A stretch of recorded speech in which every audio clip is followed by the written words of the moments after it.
Hello and welcome to episode 10 of Miniatures Monthly at the Crate and Crowbar. My name is Chris Thurston and joining me as ever is Tom Senior. Hello.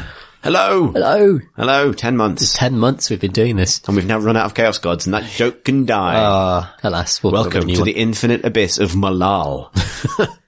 What's Malal? It's the Chaos God that's anti all Chaos Gods. It's like, this is super old school, like, Oh, right. like Realm of Chaos way back. Old lore. Oh my. Malal is kind of, Malal has appeared in like a couple of different contexts, I think, over the years. Right. This kind of notion of the Chaos God that's destined to take down all of the other Chaos Gods. Few people would theorize Archaon, right? Archaon fits that objective. Mm-hmm. The Emperor fits that. There's a few kind of, ways to pull it in. But nonetheless, not a thread you'd expect GW to tug on any time soon. Let's call this the month of Malal. Anyway. It's all month of Malal from now on. I love it. Good.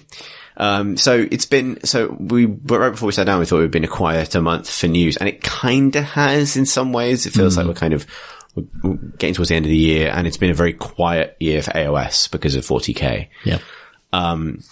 But actually, right at the beginning of this month, predictably right after we recorded our previous episode, there was some news for Age of Sigmar coming out of Blood and Glory, which was the event took place right at the end of October, beginning of November. And that news regards what will be the event for next year. I think we talked about this a little bit on the previous episode, because by that time the Herald of Nagash had been shown. These are multiple heralds of this event, which is called Malign Portents, and comes with a new logo for the game. Which means that when we opened up the Shadespire box and I went, that looks like a new AOS logo, I wasn't totally going mad. Yeah, so this feels like, for all of the kind of, I don't know if you felt it, Tom, the feeling that AOS hasn't really moved at all for like 6 months, since General's Handbook. Yes. It does feel like something's coming. So you notice the logo is, it's now a split of Sigmarite spikes and Chaos spikes, which reminds me of a lot of the design that went into the Warhammer 40,000 book. Yeah. Where half of a logo or half of a page will have like Imperial insignia and Imperial shapes, and then the other half will have chaotic shapes. Very similar. It seems like war is coming to Not the again. world of Warhammer, where there is only war, but sometimes more war. Can't we have a rest? No. In fact, we did have a rest. We've had a 6-month rest, and that's back the to war. entire Age of Chaos, where Chaos had won, was basically the rest. That there was a lot of running around and screaming, and that was the rest state. Good. So there's a few details. So a few official details have come out about what this actually means for the game. The first model that has been shown is the Dark Oath War Queen, which is a sort of female kind of barbarian chaos champion, which is kind of interesting for like a bunch of different reasons. One obvious top level cool thing is that it's a new female hero, and that, the rate at which female characters are being added to Warhammer is exponentially increasing from basically none to a couple now. Yeah, there are two which is now. still an infinite increase in the diversity of the game. True. So we've had Neve Blacktalon, who is leading the box of Stormcast Vanguard versus Nurgle In Blight War. And now we've got a new Dark Oath leader. There's Angarad from Silver Tower. Of course, yeah. And similarly on the Black Library side, on the novel side, loads more female characters coming into Warhammer and 40k that way. Yeah, nice. But in terms of models, that's good to see. And I think actually this model could have, I really like this model. I think it treads a risky ground, given that there are companies that have far better female representation in their games, like Malifaux does and a few other things. But, I've completely blanked on what it's called. The Dark Souls of miniatures co-op board games that has the amazing monsters, but all of the women have their bodies out. Yeah, I know the one you mean. Completely blanked. But anyway, there's a tendency with both Malifaux and these other games for, to be set in worlds where men are burly and women are all pin-ups. And obviously any kind of like, Red Sonja type barbarian queen thing, which is what this model's going for, risks that. And even though, she's not wearing loads of armor, I actually really like the model because she's really like muscular, and the armor that she is wearing is relatively practical. And she aligns, and this is the interesting thing, her design aligns very closely with the Dark Oath Chieftain, which was a Chaos champion that came with the Silver Tower box. Right, way back when. Who is just the topless guy with a loincloth and an axe in each hand. And this is super interesting because way back when Silver Tower came out, people who sort of were in the know about what the future direction was for Age of Sigmar said that this box is like your teaser for where the design of this game is going. And that box was the first time anyone had seen a Zangor. It was the Gaunt Summoner on foot. It was the first time anyone had seen a Kyric Acolyte. And then there's Mistweaver. And then there was the Mistweaver Sai, the Tenebral Shard, which were basically High Elves and Dark Elves respectively, factions that have otherwise vanished from AOS, and the Dark Oath Chieftain, who was kind of like a kind of unaligned Chaos character, right? Like, almost like a Chaos Marauders update, and those models are ancient. Yeah. So, and the interesting thing about this is like the tea leaves element approach to Warhammer News, is that, back when you could have seen Dark Oath Chieftain as, that's his title, that's his name. He is a Dark Oath Chieftain. But now that there's this new hero coming called the Dark Oath War Queen, it kind of establishes that Dark Oath is a faction. Dark Oath isn't a type of person, right? Yeah. It's like, Deathbringer is a Khorne title, not Khorne faction. But this having two of them makes it a faction. Does that make sense? Yeah, it does make sense. I wonder if, it's interesting because they seem to be more like kind of pick up Chaos warriors, just to look at them. They're not bearing much in the way of explicit Chaos insignia. Don't have stuff carved into their flesh. They've just kind of, they're on the side of Chaos, but they're kind of a barbarian type of archetype for warriors. I wonder if they might represent the kind of, the people who have lived through the mortal realms during the Age of Chaos, who have become Chaos followers during that period, but nonetheless aren't necessarily just on the edge of demonhood or anything. Yeah, exactly. And they're not explicitly aligned with a given Chaos God in the way that Acolytes and Bloodbound definitely are. Yes. And this is super interesting because, like, I wonder if Dark Oath is a Chaos faction that is coming next year. That wouldn't surprise me. Yeah. Because both Slaves to Darkness range and the Marauder range are ancient. And Slaves to Darkness maybe doesn't need an update as badly, but the Marauders definitely do. Yeah. So, that would be really rad. And what this means for me is that I've put my Slaves to Darkness Chaos Mortals plan on hold. I'm going to work on Zangor instead. Yeah. Because I don't want to buy a big box of Chaos Warriors, which is a really stiff old sculpt, only to then, for them to put out new ones the next week. Yep. Exciting though. It is exciting. So this comes with a bunch of other, but also the cool thing about this is it suggests that, I started like sort of extrapolating that logic out, and then Mistweaver Sai. What if Mistweaver is a faction? What if Mistweaver isn't a title like we suspected? If it, what if it is equivalent to the Dark Oath thing? Well, it would fit in with stuff like, so for example, the Duardin. There are different flavors of Duardin. You don't just have a Duardin army now. You can have Fire Slayers or you can have Caradhran Overlords, and actually they're very different takes on the same concept, and Dispossessed as well. And that's an interesting idea that you have lots of different flavors to your factions. So like Vanguard and, Extremis and normal Liberators for Stormcast, but that sort of imposed on every single kind of army type. So you could have different types of High Elves. The High Elf, Dark Elf distinction could be quite blurred in that context. You'd have different types of faction within those. Yeah, cool. It's really exciting. Like, and it does suggest that, there was probably more waiting to be revealed in Silver Tower box than initially suspected. Like the spider goblins, the little eight-legged spider goblin dudes, they've never appeared anywhere else, right? Yeah. Like, this all seems like sort of factions waiting in the wings for the game now. The explicit rumors are that, the rumor that came up today at the time we were recording this is that the beginning of the year is going to be a big new Nurgle wave. Oh, right. And possibly Skaven. New Skaven. So this, I don't know about the new Skaven. This new Skaven is the further out rumor. The reason for the suspicions about Nurgle is because obviously, on the 40k side with the Death Guard, Nurgle has had a big presence. Yeah. Also, Nurgle in Blight War, obviously that's basically the new AOS starter box, and that, there's obvious things like releasing the snail riding gardener man, particular Slimex as a standalone model, that sort of thing. But also Nurgle is missing, and has been for a while, like quite a few key models, like the Great Unclean one, which is the Nurgle of the Lord of Change, ancient, isn't it? Is ancient and resin and squat and way smaller than all of the other the Beasts of Nurgle unit that Horticulus Slimex specifically references in his rules. Could you say his name again, please? Horticulus Slimex. It's the best name. Horticulus Slimex. Just keep saying it. Doesn't have a model. There's an oversight for you. Yeah. And like some more Death Guard stuff has crept out over the last couple of weeks, like the adorable beetle crawler thing. Yeah, and, yeah. You know, these models keep coming out. And there's references to things like Pestigors, which are the Nurgle version of Zangor. Okay. Or the Nurgle version of Gors, basically. Nurgle Beastmen.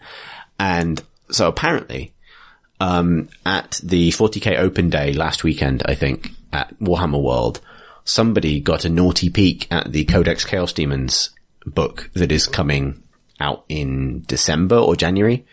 And on the back page is a picture of a plastic Great Unclean One and Horticulus Slimux in 40k, which suggests that he's making the leap from one system to the other. Got to ask, has he armored his shell on this snail? No, I mean, it'll be the same model, but the conversion potential for an armored battle snail is absolutely there. They're just going to have the same model in 40k. Well, he's a demon. So you can ride a snail into the battlefields of the He's a demon. He's a demon. You read Dark Imperium. I did. Nurgle's very silly. It's true, and I'm glad that they're embracing that. It's just there's something uniquely hilarious to me about that rolling up against a Land Raider. Well, that's the thing, is like, if Gilliman's going to be in every single game now of 40k played, yeah, then sometimes he's just going to have to fight a battle snail. I would armor plate the battle snail up. I'd go full 40k with it, and yeah. Do put some Nurgle armor on him. I think it is very 40k, even so. I mean, it's a deeply silly setting in many ways, so yeah, riding a snail into it. but is it just gonna, you can't just go in there with his mushrooms and his stick. He's a gardener. He's a demon. I'm sure it'll be fine. Yeah, so that's improper, like anonymous man on the internet says rumor type thing. Okay. But it feels believable to me simply because the AOS Tzeentch stuff followed a big wave of Thousand Suns in 40k. Okay. Yeah. So that's true. I could see the Skaven being released a little bit alongside Nurgle. Obviously they're a good themic thing, but they tend to release oppositional factions. I mean, maybe that rumor is more about the Shadespire faction that is coming next year. That's true. And I would expect that to land relatively early next year, probably. Yeah, I think that, well, they basically confirmed the next two Shadespire warbands. The next one is Skaven. And given that the first two, so I expect that the Shadespire expansions will come out in pairs. I think it makes, and I think those pairs will be Skaven and Fireslayers, because Dwarves and Skaven are the ancient enemies, and Vanguard Hunters and Khorne Warriors. Yeah, that because makes sense. Again, Khorne and Stormcast. Yep. Like, given that we know that those are the remaining warbands for this wave of Shadespire. Yeah. Like, that ordering makes complete sense. Yeah, that's really cool. Looking forward to those Skaven. Love the models. They're gonna be interesting in Shadespire, I think. Yeah, I'm kind of, I don't know what faction I'm going to main in Shadespire until they come out. Yeah. Basically. Right. Yeah. All I want is rat boys. Would you be up for some Nurgle in AOS? I don't think so. Yeah, my position on that at the moment is, given that I now feel like there's loads coming, I really want to be through my pile of shame by the time this stuff comes out. Like, I'm going to build up my Zangor kind of cult, basically. Like, we are in this interstitial period between phases of our sort of narrative campaign. We can obviously touch on that a little bit more later. And I want to build up a mortal force, and that's going to start with Zangor, and we can start playing a Firestorm campaign with that, I think, hopefully. And then I want to be in a position, I don't want to adopt the first thing that comes out next year. Yeah. If, for example, God Agnostic Chaos Marauder update comes in March or something. You know what I mean? Realistically. So that's what you really want to get into more. I'd like an army that all clicks together, like where I can, I have big loaded demons, and it's only because Tzeentch and, Nurgle are opposed gods. They're on the opposite sides of the Chaos Square. Yeah. So anything Nurgle related, I probably wouldn't go for straight away. Like, it'd be the last one I'd do. Yeah, sure. And I got some Khorne on the go as well. So Khorne on the cob. Nice. Yeah. Likewise, I'm not too, I enjoy Nurgle's whole thing, but I'm not into necessarily painting those models, and I have no interest in switching to Chaos really. I'm like any order I'll probably consider collecting, especially if it's, more Stormcast, obviously. And there probably will be another Stormcast release next year, because there's one more this year. Oh, there's an alternative Lord Celestin on foot, isn't there? Yeah, who looks a lot like Meatloaf. He does. Yeah, not sure about that head. But he's got a shield and a proper cape, instead of a cape made of hammers like the other guy does. I like the cape made of hammers. Yeah, nothing is more Stormcast than, which is an effect in the game. He swings it around and hammers shoot out of it, which is the most Stormcast thing. It's like, it happens in one of the novels, and it is as stupid when someone attempts to explain it in prose as it is in practice. Yeah, doesn't he try and do it in Nagash? He does try and do it again. It actually happens a couple of times in the novels. Thostus Bladestorm, the late, didn't really serve him that well. Of the Celestial Vindicators, uses it to surprise an orc war boss that he's locked in a duel with, where he just starts spinning around and hammers start coming out of his magic cape. Surprise. Oh, I love this setting. Yeah, that's good. So I think the thing I really want next year is either elves, obviously, because everyone's just clamoring for him. Any sort of elf Desperate thing. For elves. And the other thing they could do is any sort of death. Of having painted up my skellies now for Shadespire, like I just absolutely love painting skeletons. I always thought I would deep down, and I would paint hundreds of them, and I'm going to have to if I want to have a proper big undead army. But if those models have so much personality, and they put so much personality into things that are supposed to be dead, that bodes well for any sort of future major Death Rattle releases or kind of Nagash releases. Yeah, I love the Shadespire skeletons. I'm going to try and pick them up over Christmas. But that's the one who's spinning around with the shield and the sword is my favourite skeleton model in anything ever. He looks like he's having the most fabulous time. He's just loving it. I'm sort of content to watch and wait and see what happens with AOS. It's really exciting that there's the big stuff coming, because there's been lots of sort of related rumours over the last couple of months, like rumours that GW have actually struggled to keep up with demand, and that's one of the reasons that you're seeing big range updates to one game at a time. Yeah. Like that they maybe don't have the production capability to do big new releases for both AOS and 40k, even if there's enough demand to meet it. Sure. So something like Shadespire with its smaller kind of manufacturing overhead can do it, and things like Firestorm can come out, which is just card and stickers. Yeah.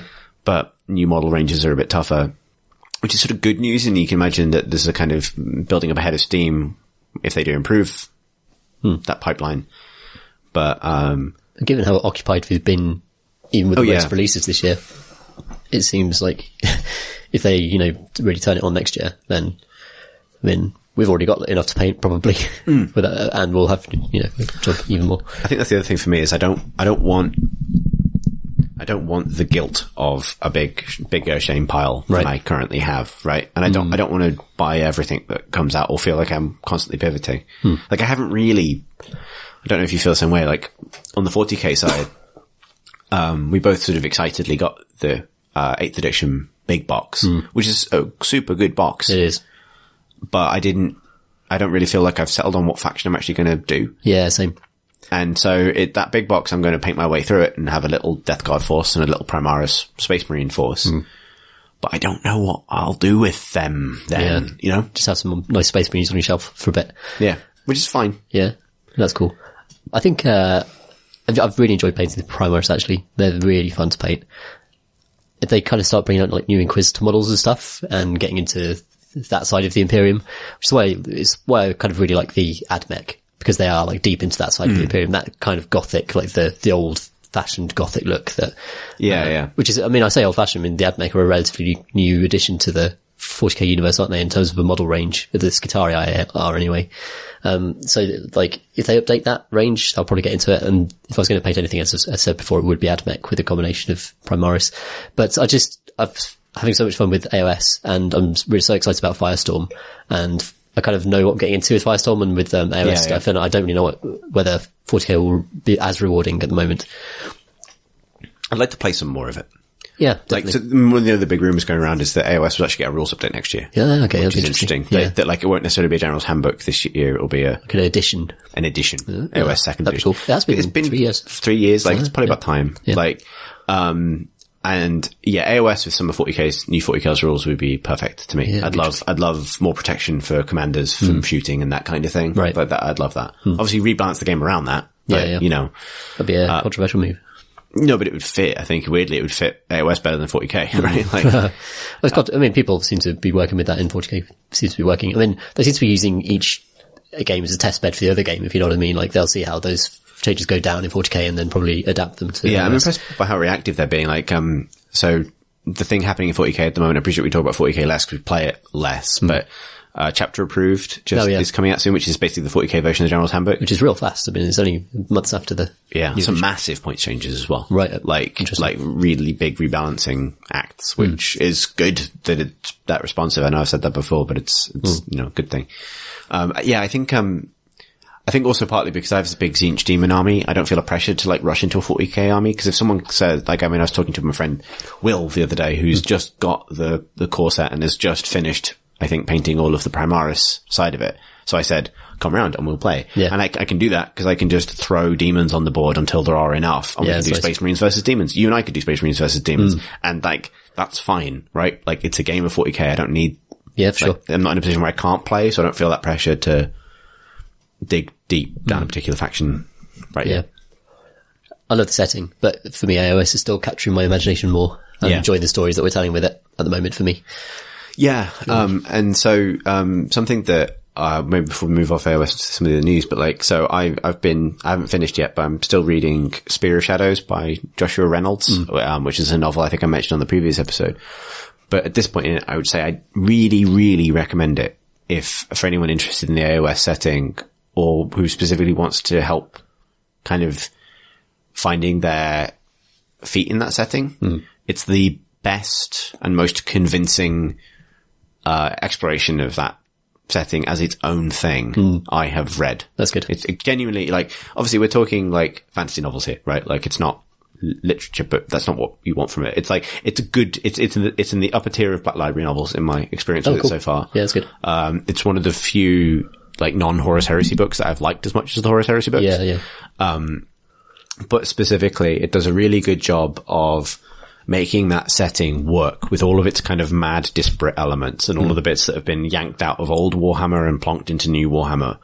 It feels like a really mad, but coherent world. And it becomes less of a kind of the whole sort of the whole notion that back when it was just big gold men fighting big red men in an infinite volcano, like the whole argument that like, but where do people actually live in this setting? What's that like? It answers those questions, but in a much bigger and more like a madder way than simply saying, and also there are towns here. Yeah. So like, there's a city in the Realm of Beasts that's on the back of a giant worm, and like, not just a big worm, like a really big worm.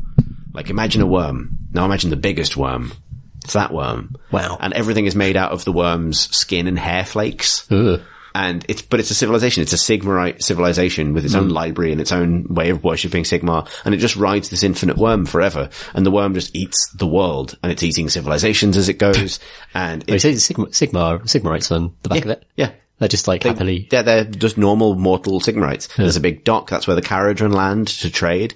And like, there's, you know, there are tribes that live in the shadow of the Great Worm, and it moves a couple of feet a year and just eats entire civilizations as it goes. Wow. And their entire philosophy is based around the worm as like a kind of metaphor for time and death. Right. And there are Nagash worshippers, and, you know, all the different gods are present there in some way or another. Yeah. There are corn followers that have, you know, only a bit corn.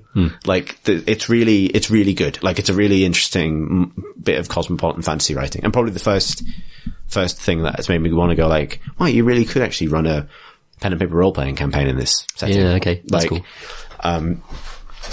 Something that's helped me understand AOS a bunch recently is thinking it's quite a lot like modern D&D in some ways, in that it's a fantasy setting where, you know, it's not just like, you know, the dwarves live in the mountain holds and the elves live in the forest and no one ever leaves and nothing ever changes. It's very much like everyone's mingling all the time and stuff is always happening. Right. And like sort of, Forgotten Realms D&D, it's a planar setting where there are lots of different elemental planes. Yeah. The thing that's weird about AOS is there's no normal plane. Like, D&D has the prime material plane, which is like supposed to be where all the planes combine to create the world.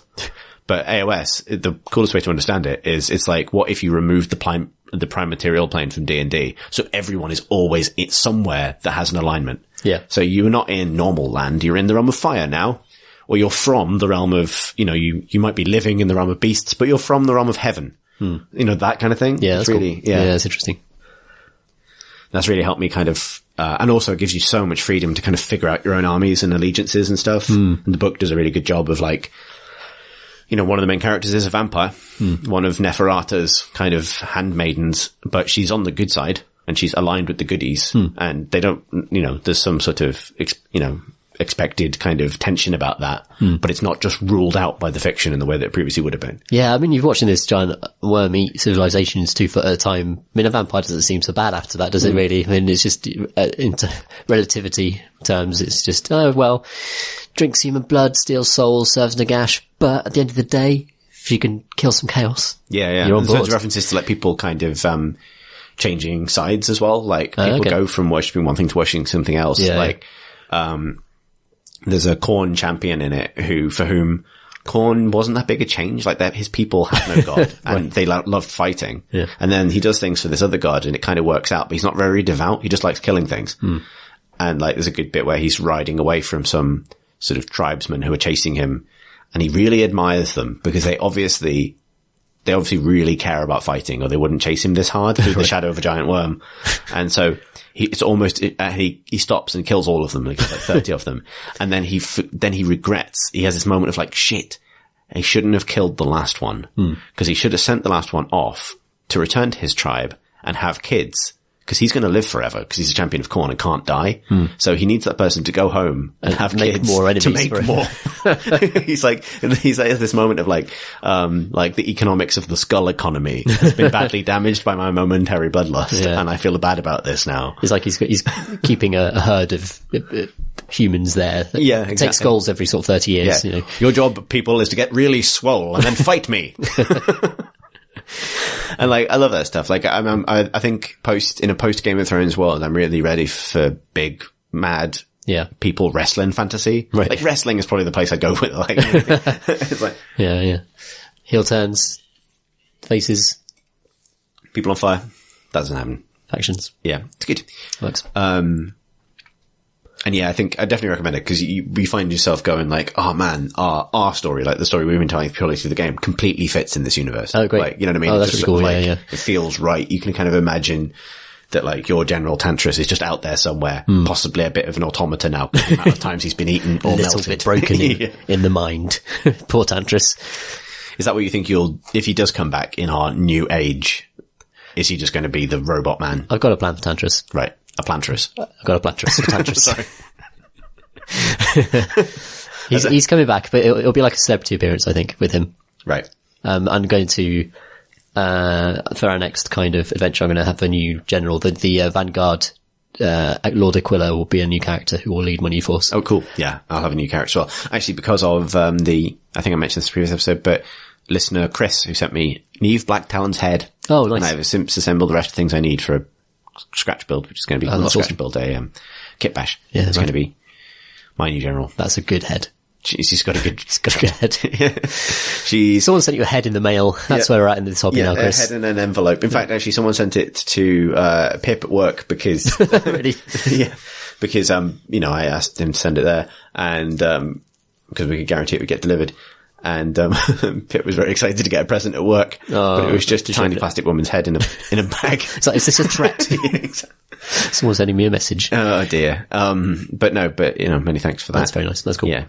This month, otherwise, in news, has been like very dominated by Necromunda, which came out, and I know that we're both giving a bit of a miss because just too many things. But it does look cool though. It looks cool. I'm really glad I'm not. I sometimes you get the want, don't you? You get the need when you see something that you really love, and it's like, oh, I really want to have that. I got that with 40k. Don't have that for this, but I'm so glad that a kind of squad game that supports city combat is a thing now in Games Workshop, and then there are going to be models coming out for that, which is rad. Yeah, they just announced the Orlok models. Yeah, I'm a bit disappointed that Orlok's the next faction. The models are really nice. Yeah. But Orlok has always struggled to differentiate itself to me. In fact, if you'd asked me which one is Orlok before Necromunda was a thing again, that's the one I would struggle. Okay, yeah. I could kind of see that, yeah. I don't know what their deal is really, but I quite like the models, but it's Forge World stuff. They're good generic human soldier models for 40k, which I suspect they're going to find their way into loads of like guard armies and things. Right, yeah, makes sense. I want like Delac and the Arbites and that lot, the weird stuff. The Arbites are awesome. The other, so actually, also in 40k news, Blood Angel and Dark Angel codexes are out. Oh yeah. Soon. And they're doing, box set, new Primaris box SKUs for like Blood Angels. So you get Blood Angel Intercessors and Blood Angel Aggressors. Do they have like shoulder pads and stuff? Yeah. Oh, nice. It's the same kit, but with that's a Blood Angel upgrade frame for Primaris specifically. Nice. Yeah. Which is interesting. That's good. I like those two factions. They're not as good as Iron Hands though. No. He says invested. Yeah.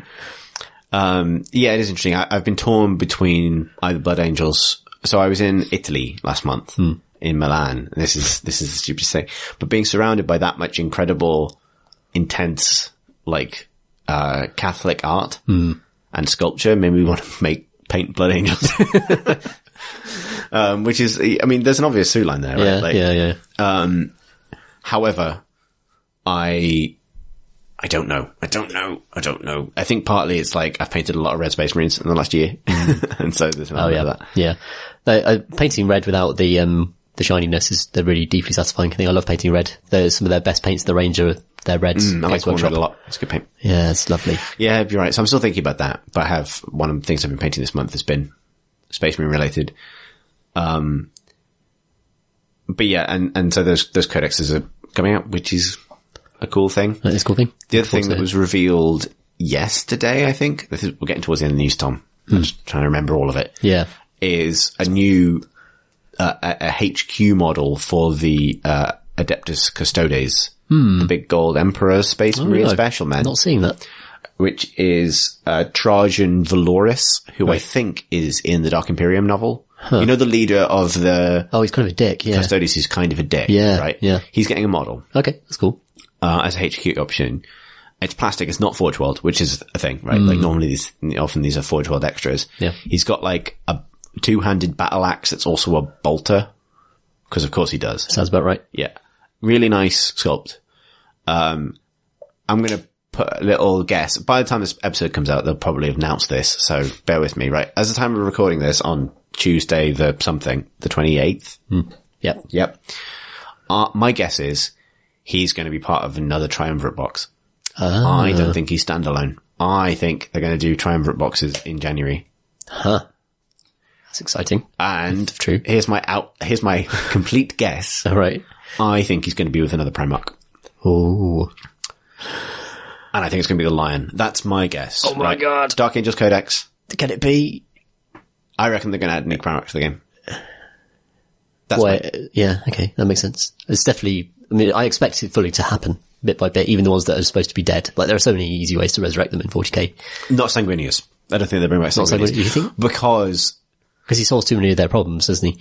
Because also, like, an entire side to being a Blood Angel, both mechanically and narratively, requires Sanguinius to be dead. Yeah. Right? Like the whole, Black Rage thing, that happens when they have mad gene seed visions of Sanguinius' death. Sanguinius is okay. Suddenly, Blood Angels lose Death Companies. Is it Death Company? It's when they go, they wear black armor and they go off to die, right? Like, they've just gained new rules for that. They've just gained new 40k stratagems based on that. I guess they could still be sad about the first time Sanguinius died. I think that's pushing it even for, for sure. For arguably the most, emotional Marines. Yeah. The Lion, though, that'd be cool. Yeah. That's my wild guess. Okay. Right? Yeah, who would you put in the third slot? I don't know. That's a hard one, isn't it? They're fighting Nurgle, so they could put a Nurgle. And obviously the Triumvirates are actually, they tend to be aligned, don't they? Yeah, so, because I reckon, my guess for 40k is that there's going to be a mild split in the Imperium. Not like a total heresy. Yeah. Not a big old heresy.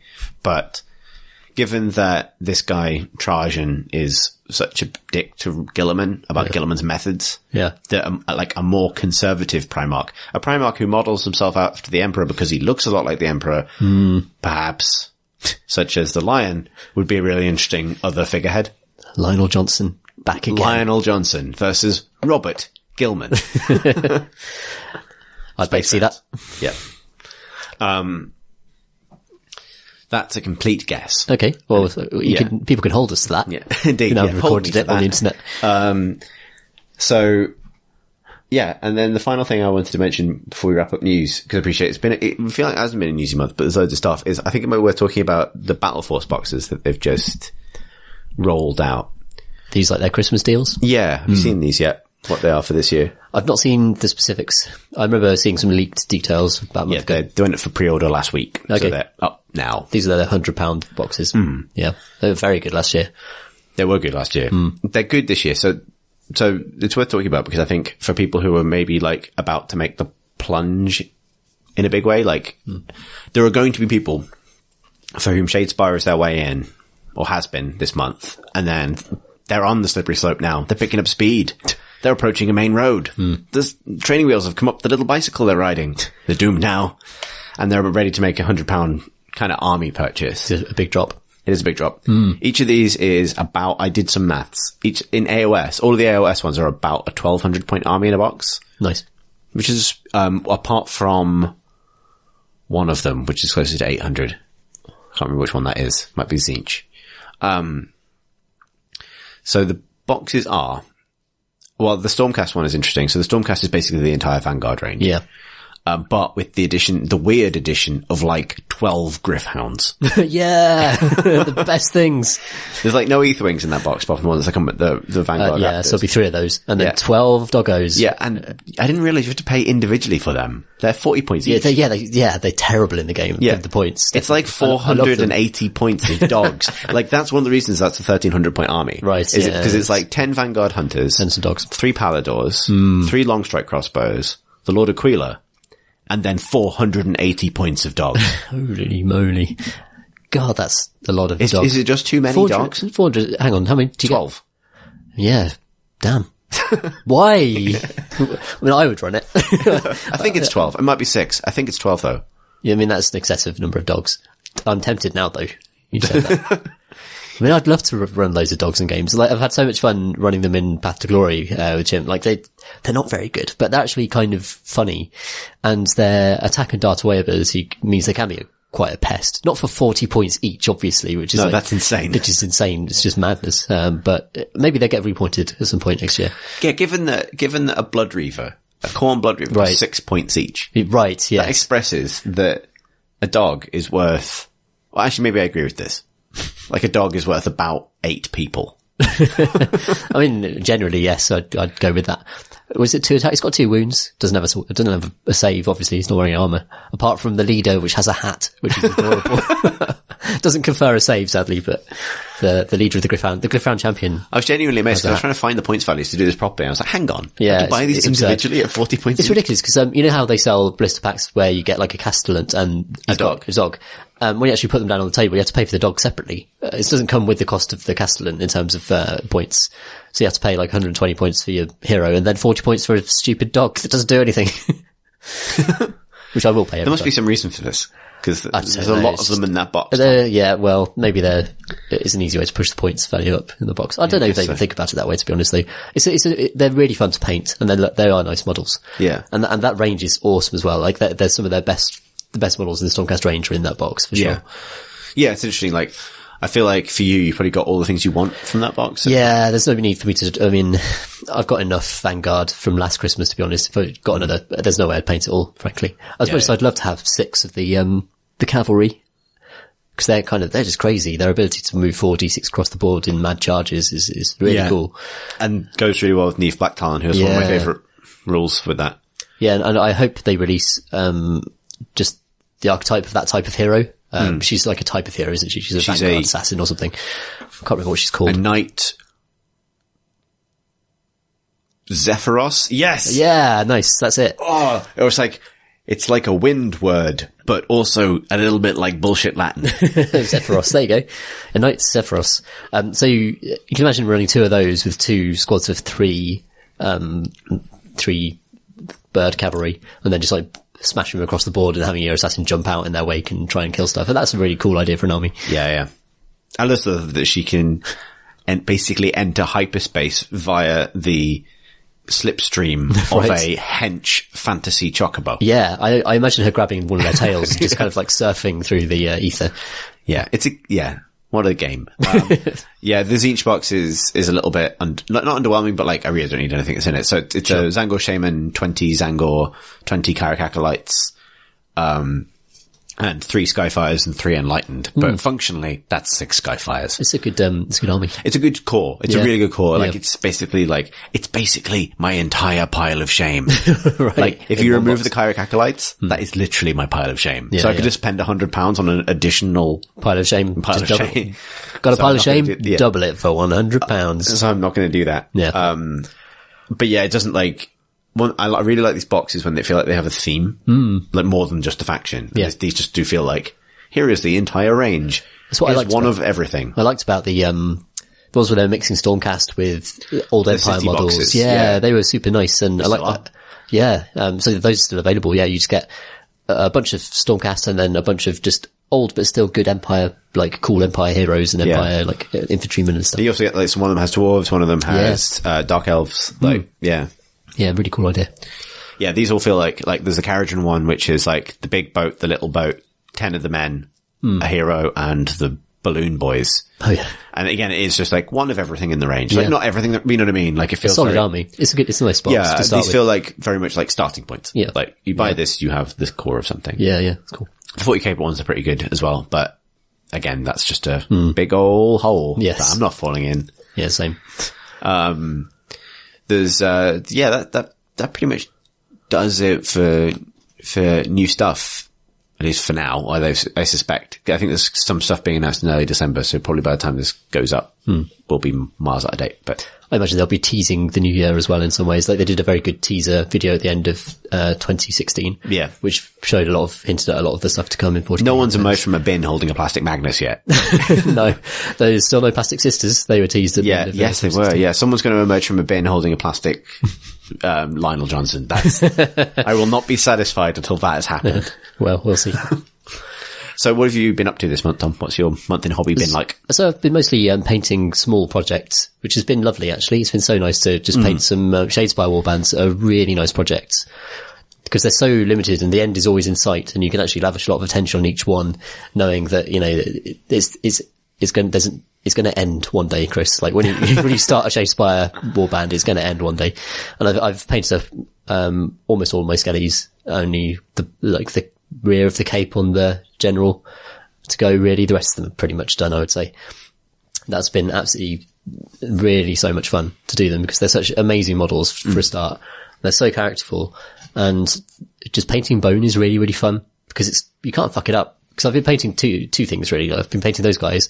I've done some of the Khorne Bloodbound and I find flesh really difficult and really kind of, I want to do more with it than just kind of put down a flat colour and then wash it with Reikland Flesh Shade, then build it up with the relevant highlight. I kind of want to make it look more fleshy and weirder and more interesting.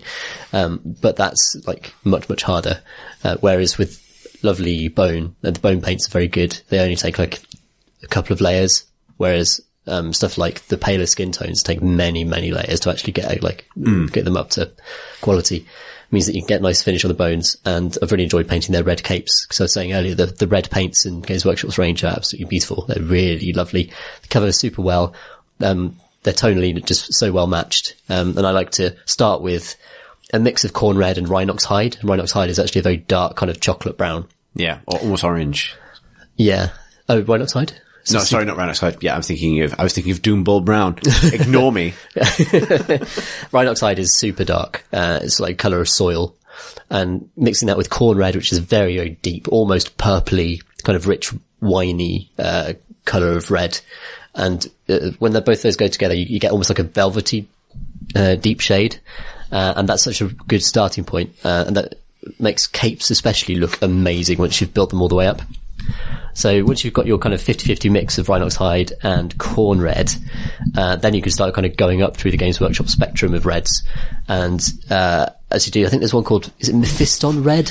Yeah. So you've got Mephiston Red.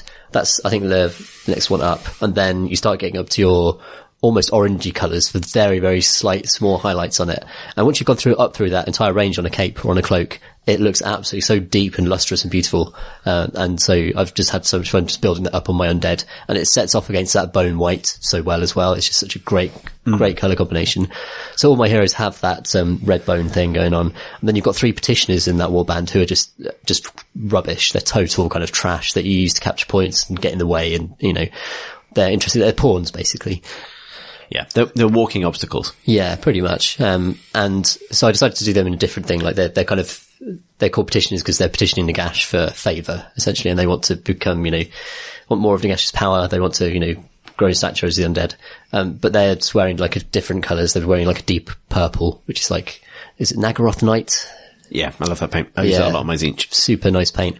And then a couple of, I think there's Slaanesh grey or something, which is kind of a purpley grey that it goes Demonet Hide? Demonet Hide. Maybe that's it. I can't remember precisely. But trying to establish a similar kind of colour. And then combining that with actually like the belts and stuff, kind of dark turquoise. And I've taken to using Rakarth Flesh for loads of stuff now. Rakarth Flesh is, a pale flesh colour that's actually a type of grey, but it's kind of a warm grey. And if you mix it with stuff to lighten it up, it gives you a much more kind of organic, like browny tint to it, and a much more kind of, you get much more natural colours out of it sometimes for certain types of material, I find. So it's really good for like leathers and for kind of adding to like to the red brown scale, mixing something with that is a nice way to get a lighter colour that doesn't necessarily exist in Games Workshop's range. Do you use a wet palette? I have a totally hacked wet palette, and what it is an old tea towel folded up, put into a piece of Tupperware, which I then wet, and then I put a piece of is it kitchen paper on it? And baking paper. Baking paper, that's it. And you can see it, you can see it sticking because it goes dark, and you can see the bubbles in it. You sort of like smooth them out with your thumb, and that is basically my totally hacked together wet palette. And as soon as I've covered that piece of baking paper in paint, I just like throw it in the bin and just cut out another piece, and it just goes like that. Really, that's pretty much what I use, because I use a P3 like actual wet palette in a box kind of thing. It's the same thing. Yeah. And I find it's brilliant. It doesn't, I wouldn't use it my method to store paints overnight or anything. Like if I've mixed a colour, I wouldn't rely on that to keep it alive for more than a few days. But in terms of actually just working with it over a session, it's brilliant actually. And it does save me so much paint. As we've said before on the podcast, like using a dry palette, you're just going to lose loads and loads of paint on it because it's just going to dry as you're doing stuff. And it does, more importantly, facilitates that thing where you get two colours and you mix them together and you get the gradient on the palette and the gradient stays there so you can pick from it whenever you want to do stuff. And that's really, really useful. Yeah, I've definitely found, do you remember when we were at, Warhammer Fest? Is Warhammer Fest? Yeah, that's one. When we went there, we, I don't know if you remember this, it stuck with me. We hovered past very briefly, I think what was probably like an heavy metal painting seminar or something like that. And the guy went, I never look at this, and held up the name of the paint, which was like Thousand Suns Blue, and then turned it over and went, I look at this and look at the bottom of the pot where the actual shade was. Nice. And that stuck with me. It's kind of like, oh yeah, that's how it is actually how you paint. You don't look at the name, you look at the actual colour that it is. And I think for me this month has been very much about, in lots of different ways, thinking about painting more in those terms, like, what is the right colour to use here? Because it's not always, because when you're getting into painting models, GW's kind of out of the box method is really good. Yeah. Because it's like, and the new app really reinforces this, which is like, here's your base coat. Then you wash it with this, then you layer it with this, and then you highlight with this. And it looks like this, pretty much. And that works, like when you're learning techniques and stuff, that works really well. Yeah. But I'm getting into the idea that like actually blending colors and mixing more and taking more effort of that, has really big rewards. And the Shadespire warbands are the exact right size of project where that's not vastly inefficient. For sure. Like, the base coat wash highlight thing is perfect when you are doing 20 dudes. And I'm going to go back to it very shortly now that I'm going to try and start working on this angle. But this month I've really, cause I've done, so this has been actually quite a productive month, cause like, for the last couple of months that we've been doing this, I had like a big deadline every month, like, Blackout, the event I went to, or Armies on Parade. This month I didn't really have one, and I actually got loads more done, which is kind of a weird thing. Interesting. Like, I've done, 3 Stormcast warbands, so Khorne. I did Khorne, then I did Oryx, then I did, Stormcast. I've done, a little bit of terrain, but nothing massive, just like a nice thing on the side. I've done a test model for a custom Primaris Space Marine chapter, I could talk about. And I gave my Herald of Tzeentch on disc a new finger because it fell off during Armies on Parade. But what was kind of interesting is that like the Shadespire stuff specifically was an opportunity to practice a lot of these techniques and kind of just try and get better. But also try and just get stuff done in a reasonable amount of time. I feel like there's a real, interesting tension point between those two things. And I've kind of, not like in a bad way, but like you can choose to really double down on getting stuff done, or you can choose to really double down on improving specific techniques like skin painting. You can't 100% do both, but you can definitely use, like, you can say, I'm going to give myself a week to paint these. I'm going to paint them as best as I can. I'm going to try and learn some new techniques on the way. Yeah. But not like go nuts. Cause I've definitely had an issue in the past with like really spending too much time on models. Like not too much, but like my Thousand Suns are probably the perfect example of this. Like relative, I enjoy having them as a collection, but relative to the amount of time I've spent, playing with them, the 7-step process for doing red that I decided I was going to do. Yeah. It wasn't the most spectacularly good use of time. I learned a lot, but you know what I mean? There's always this tension between how quickly can I get this stuff done and how quickly can I make it like the best it could possibly be? Because also at any given point, your skill level is capped by just how good you are at that point in time. Yeah. So I started to think a lot more about like, it's actually okay to just get stuff done to a decent standard and improve for the next model. So I found like quite a satisfying balance between those two things this month. Cause I feel like, and weirdly, because I've been getting more stuff done, because I've been just getting to the finish line with stuff, I feel like I've improved a lot more. Yeah. Which is kind of weird, right? Like rather than like sitting with one model and trying to perfect it, I've just not bashed them out, but like given myself a deadline for every little thing, gotten through it, and then felt weirdly like I've learnt more. I think you learn more by doing a variety of things. So sometimes that big monolithic army project is only going to teach you perhaps 3 things about how to do those specific colors. But these little warbands are a great example of how, a project that lets you try out some Stormcast and try out, some non-metallic metals, for example, on them, and then try and do some skin and different stuff on this model range on the Khorne the next week. Yeah. And you're just kind of, you spread yourself across a range of different types of painting, a range of different types of surfaces and different types of, fantasy between the different models. And that's probably, more of a crash course, right? Rather than just deep dive in how to do red metal on dudes. Yeah. And I think you learn how, there's, I've gotten, I don't watch a lot of YouTube stuff for this sort of thing, but, there's definitely a through line in, sort of amiable, bearded, American men in their 30s and 40s who run YouTube channels where they give quite good advice about things like DMing, which is on the pen and paper role-playing side of things, which I do quite a lot, and painting. And there's a channel called Tabletop Minions. I have no idea what the guy's called, the man from that. Okay. He's a nice man by those things, but there's some good points that kind of stuck out to me this month.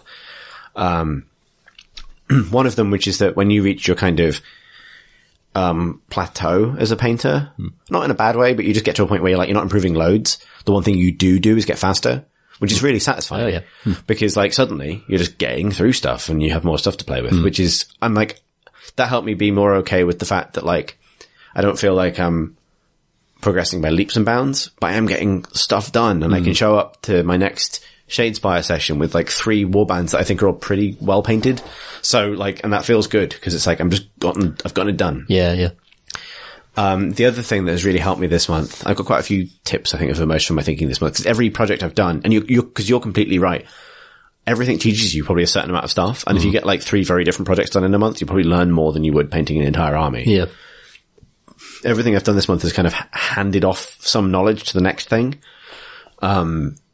But one thing, and I really, really liked this, and this is probably my number 1 tip for this month, is do 2 projects at the same time. And always have 2 things, or 2 sets of things, base coated and ready to go. And that really is how I managed to get as much done as I've done this month done. Yeah. Because beginning of the month I was working on Khorne, but literally it's the smallest thing in the world, but my Herald on disc, resin model finger snapped off. Inside my carry case. No way I'm getting it back. So I had to do a little conversion. I got a finger from an unused Pink Horror arm and, filed away the break and used some green stuff. And I was really glad I kept my bits box because it was kind of a perfect example of that. Yeah. Then I had to repaint the hand to kind of, make that work. But that was always sat to the side as a pile of bits and stuff that I needed to deal with while I had Khorne on the go. And as soon as the corn on the cob, always have some corn on the cob. Always have some corn on the cob. And, while I was doing that, the moment I'd get bored or I'd be sat not knowing what to do with the model in front of me, I would just pick up the other thing and do that. And that means that you're always making some progress, even if it's not linear. You sort of expand into something else. And then after that, I'd had, my half-painted first salamander model, like when I was going to do salamanders for my Primaris Space Marines. Yeah. Sat awkwardly a few layers base coated because it turns out Warpstone Glow is the worst paint in the world. And I decided, fuck it, I'm going to do a custom Primaris color scheme, which I might talk about a little bit more in the future if we return to that as an army idea. But so I just went and sprayed it grey again, had it set next to me. And then when I was working through some other stuff, I would just do some work on that. And then, this week, well, as I've been working on the Stormcast for Shadespire, I've had some terrain on the side, some resin terrain. I got at Games Expo earlier in the year, just some ruins. And whenever I just really didn't want to edge highlight or work on the layered kind of armor effect for the Stormcast, I just dry brush some terrain for a bit. And there was no faff in terms of assembly or having to spray something because I'd done it all in a big batch. Yeah. And I think that's the key thing, is making sure that it's not like I'll start a new project. I'll go and open a box of models, assemble, spray paint. It's it's right there. So you can just literally stop what you're doing, reach over and just do something else for a bit. Yeah, yeah. And I found that really helpful from a productivity point of view, and possibly the best way to deal with your shame pile. Because if your shame pile is like mine, you've got several different projects represented in there. Like I've got some Zangor next to some 40k stuff next to, etc. So I'm going to base coat next week or after this, quite a few different things so that I can just make sort of broad progress. And I think that's probably the most useful thing I've figured out this month. Yeah, that's sweet. Because you're in that position, Tom, right? Because you got your Sylvaneth, you got a Stardrake. Just sit that Stardrake next to your tank. That's what I need to do. I need him to be I need his eyes to shame me. I'm just going to rotate him towards me at all times. The shame Stardrake. Just staring at me, so I know I have to do him. Yeah, you're right. I've been doing something very similar, just flipping between warbands, also doing some Sylvaneth, painted kind of half, Kurnoth Hunter in the final colour scheme, which I've decided on for my Sylvaneth. It's great, by the way. I'm really happy with the way that turned out. Thanks. But yeah, I'm really happy with the way that turned out because, I think for an army, once you've got the 3 colours down, they're almost like you need the 2 basic colours for the clothing or whatever the main kind of ones are. Then you need the pop colour. And I've got it for the Sylvaneth now. It's going to be your kind of silver birch. I think you're ignoring the chromatic oil shift effect and the 8 different colours of eyes, Tom, that I've experienced with armies. But, so for your Tzeentch, you've got, what about the multi-hued feathers that everyone is sprouting from their But they're all kind of greeny blue, right? It's not that simple, Tom. Sometimes they're purple. Yeah, greeny blue, purple, and the gold pop. Sure, fine, whatever. What about the endless lapis lazuli? the chromatic starscapes painted on the base. Obviously, all that's rad, but I think when it comes to the identity of an army, yeah. No, you're completely right. I've just fallen into a really deep fucking hole and I can't get out. No, but that's awesome because when you actually kind of look closer at the models, that comes out. But the identity of the army at a glance is that kind of colour profile really, and the silhouette profile. And I remember going around a lot of game studios for work and stuff.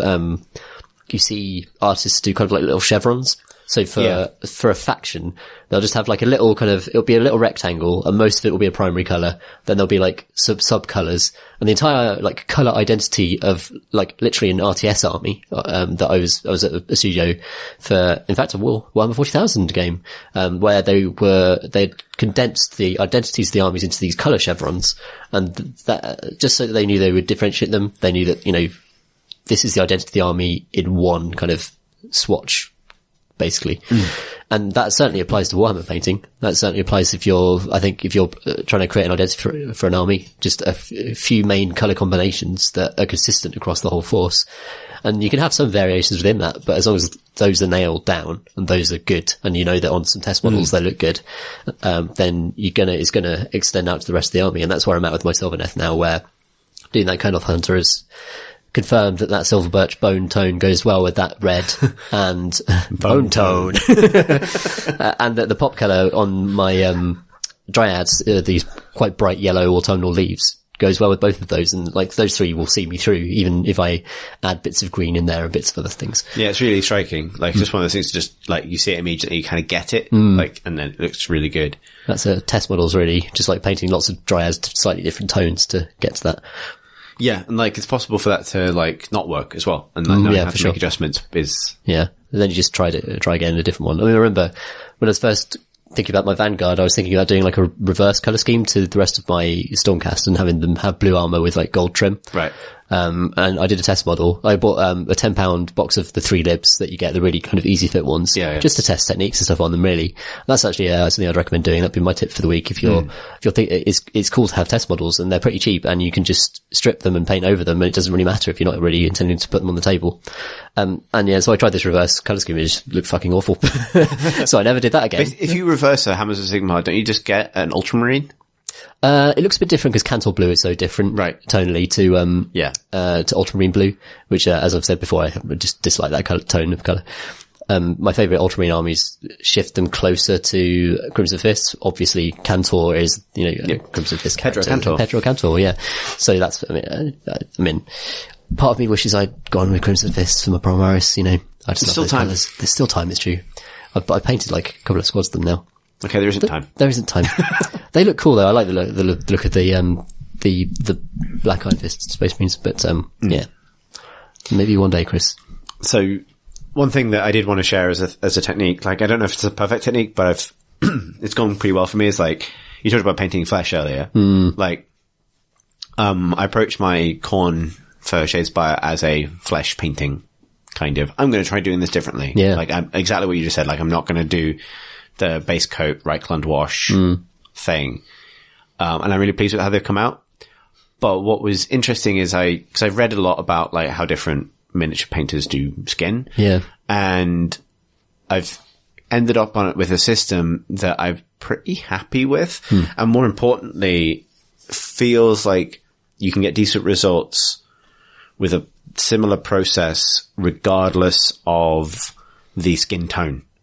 Both within human skin tones, but also non-human skin tones.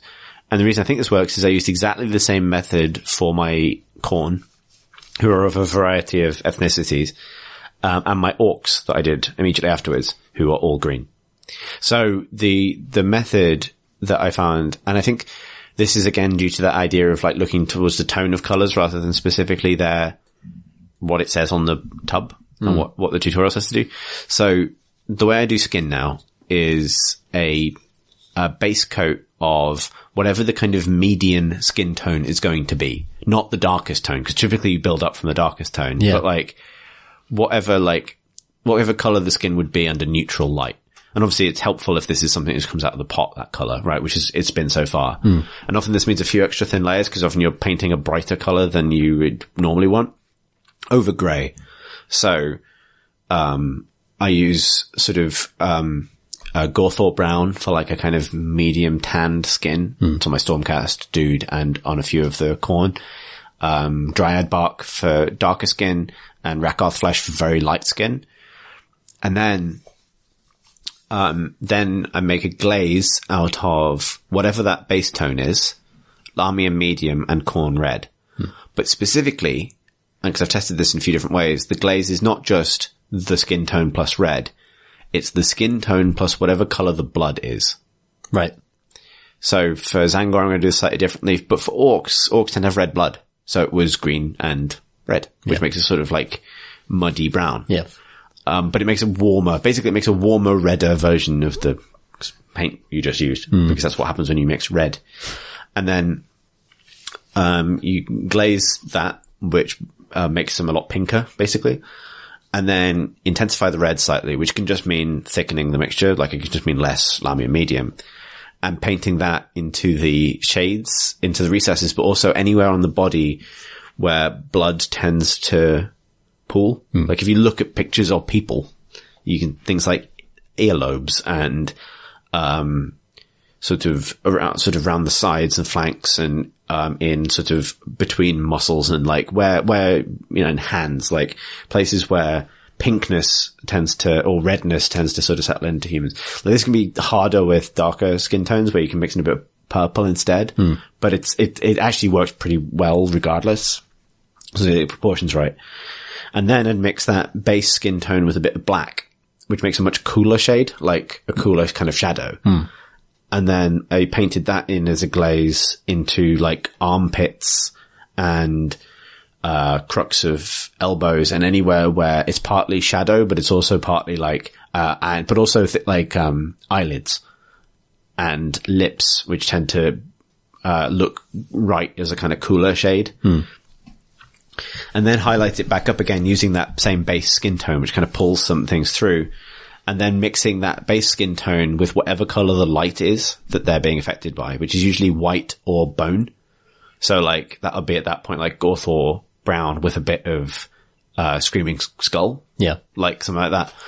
And then doing sort of fine highlighting with that. And it ends up with a much subtler kind of skin gradient than you get if you just wash them. Sometimes I do use a bit of Reichland to warm them up a bit if it doesn't look quite right. Yeah, right. But I found that technique quite helpful as a general rule. Like you can adjust, like I know people advocate like a purple wash for darker skin tones and things. And that does work. And I think it's probably a lot faster, but I'm pretty happy with how this came out.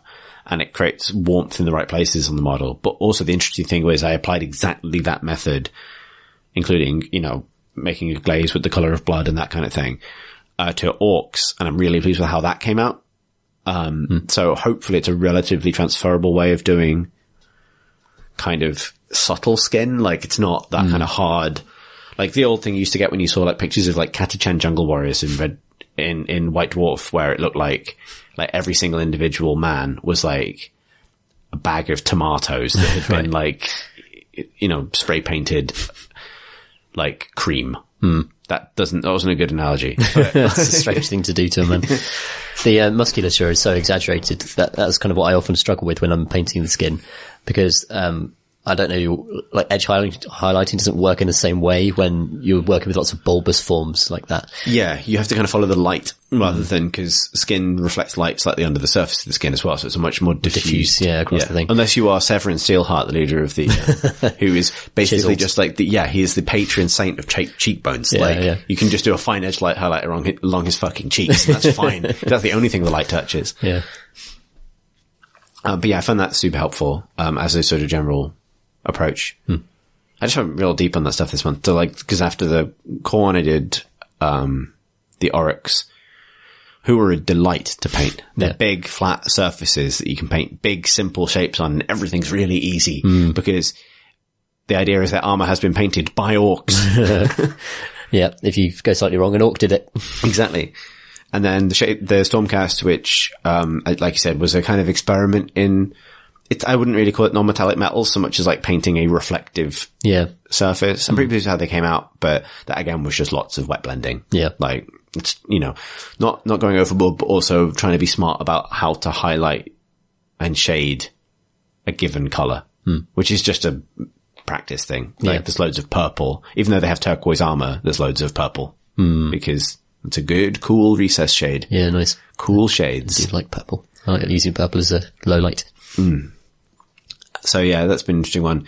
The, man, I feel like a really busy month, but I'm not sure if there's any other kind of learnings from it beyond, I guess, just, like thinking about what the color, like thinking about the circumstances of the character is something I've started doing a lot more. Like, what is the color of the light? What shade do I want to create? Cause I did make one big mistake, I think, this month, which was, with my Khorne Blood Reavers are done in the same style as the Slaughter Priest I did ages ago. And we'll talk about it in a minute because I played with him today. And but when I first did them, I kind of wanted them to be more grounded. Like they have weapons that are at least partially on fire or look like they've been dipped in a forge, which is something, an effect I wanted, and that comes out okay. But they have like canvas pants, and which is for a reason. Like I don't like, again, thinking about the practical nature of it. Like I like the idea that a lot of Khorne Blood Reavers are just like, like berserk former slaves of Chaos Lords and things that have run amok, but they don't necessarily have access to the best gear. And I've never really understood the logic of them having this red armor. Right. And I've really understood that for Khorne, because like, where do they get it? When do they paint it? You know what I mean? What's their factory look like? Yeah. So I've always put them in like bronze and iron that is unpainted and sort of rough because that makes more sense to me. Yeah. But it does make them look a little bit, but what it meant was when I first finished my Blood Reavers, they were concentrated brown and khaki. And I don't dislike that effect, but it felt like something was missing. And then I realized that it's because partly like some of them have like skulls embedded in their armor, like actual skulls, and I painted them in bone. But there's functionally no difference between bone and khaki and brown, right? We're talking about the bone tone. Sometimes the bone tone's back. Sometimes you just screw up the bone tone. So what I did yesterday was go back over them and pick out those skulls instead, as if they were kind of like molten metal, like skulls of burning metal, kind of pushing their way through the armor, which is a lot more metal in that particular sense. Yeah. And that's helped a lot, because also it just had the practical effect of like, even though I'd had all these ideas, they didn't actually work, and acknowledging that and going back and just changing one thing that meant that suddenly there was a bit more of a shock of color in those models. Yeah. Was like, oh, I fixed it now and I can be at peace. Also, I didn't like the fact that there was such a big contrast between the blue of the bases and the bone tone on the bases. So I just covered them in Agrax Earthshade, and it's fine now. Job done. Man, Agrax. Yeah. That fixes lots of stuff. A friend once described it as liquid talent. That's good. I like that. Yeah. And he's right. Yeah, for sure. Now that we've discussed how to hone your bone tone.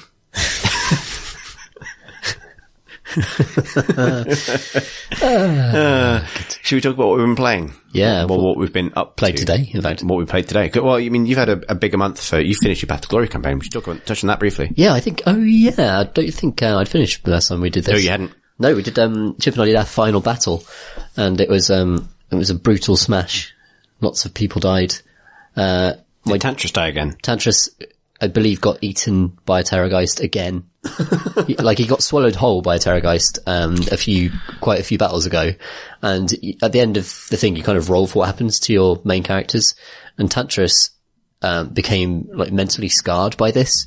So at the start of every hero phase, Tantris had to roll a dice, and, on a roll of 1 to 3, or I think a roll of 1 or something, he would just like become an idiot. Like he would be consumed by memories of being eaten by a Terrorgeist, sort of sliding into its gullet and being slowly digested until Sigmar, I don't know how, wrests his soul back from inside the Terrorgeist somehow. But on a roll of like 4 or 5 plus or something, he would become inspired and do extra rolls to hit and wounds and stuff like that.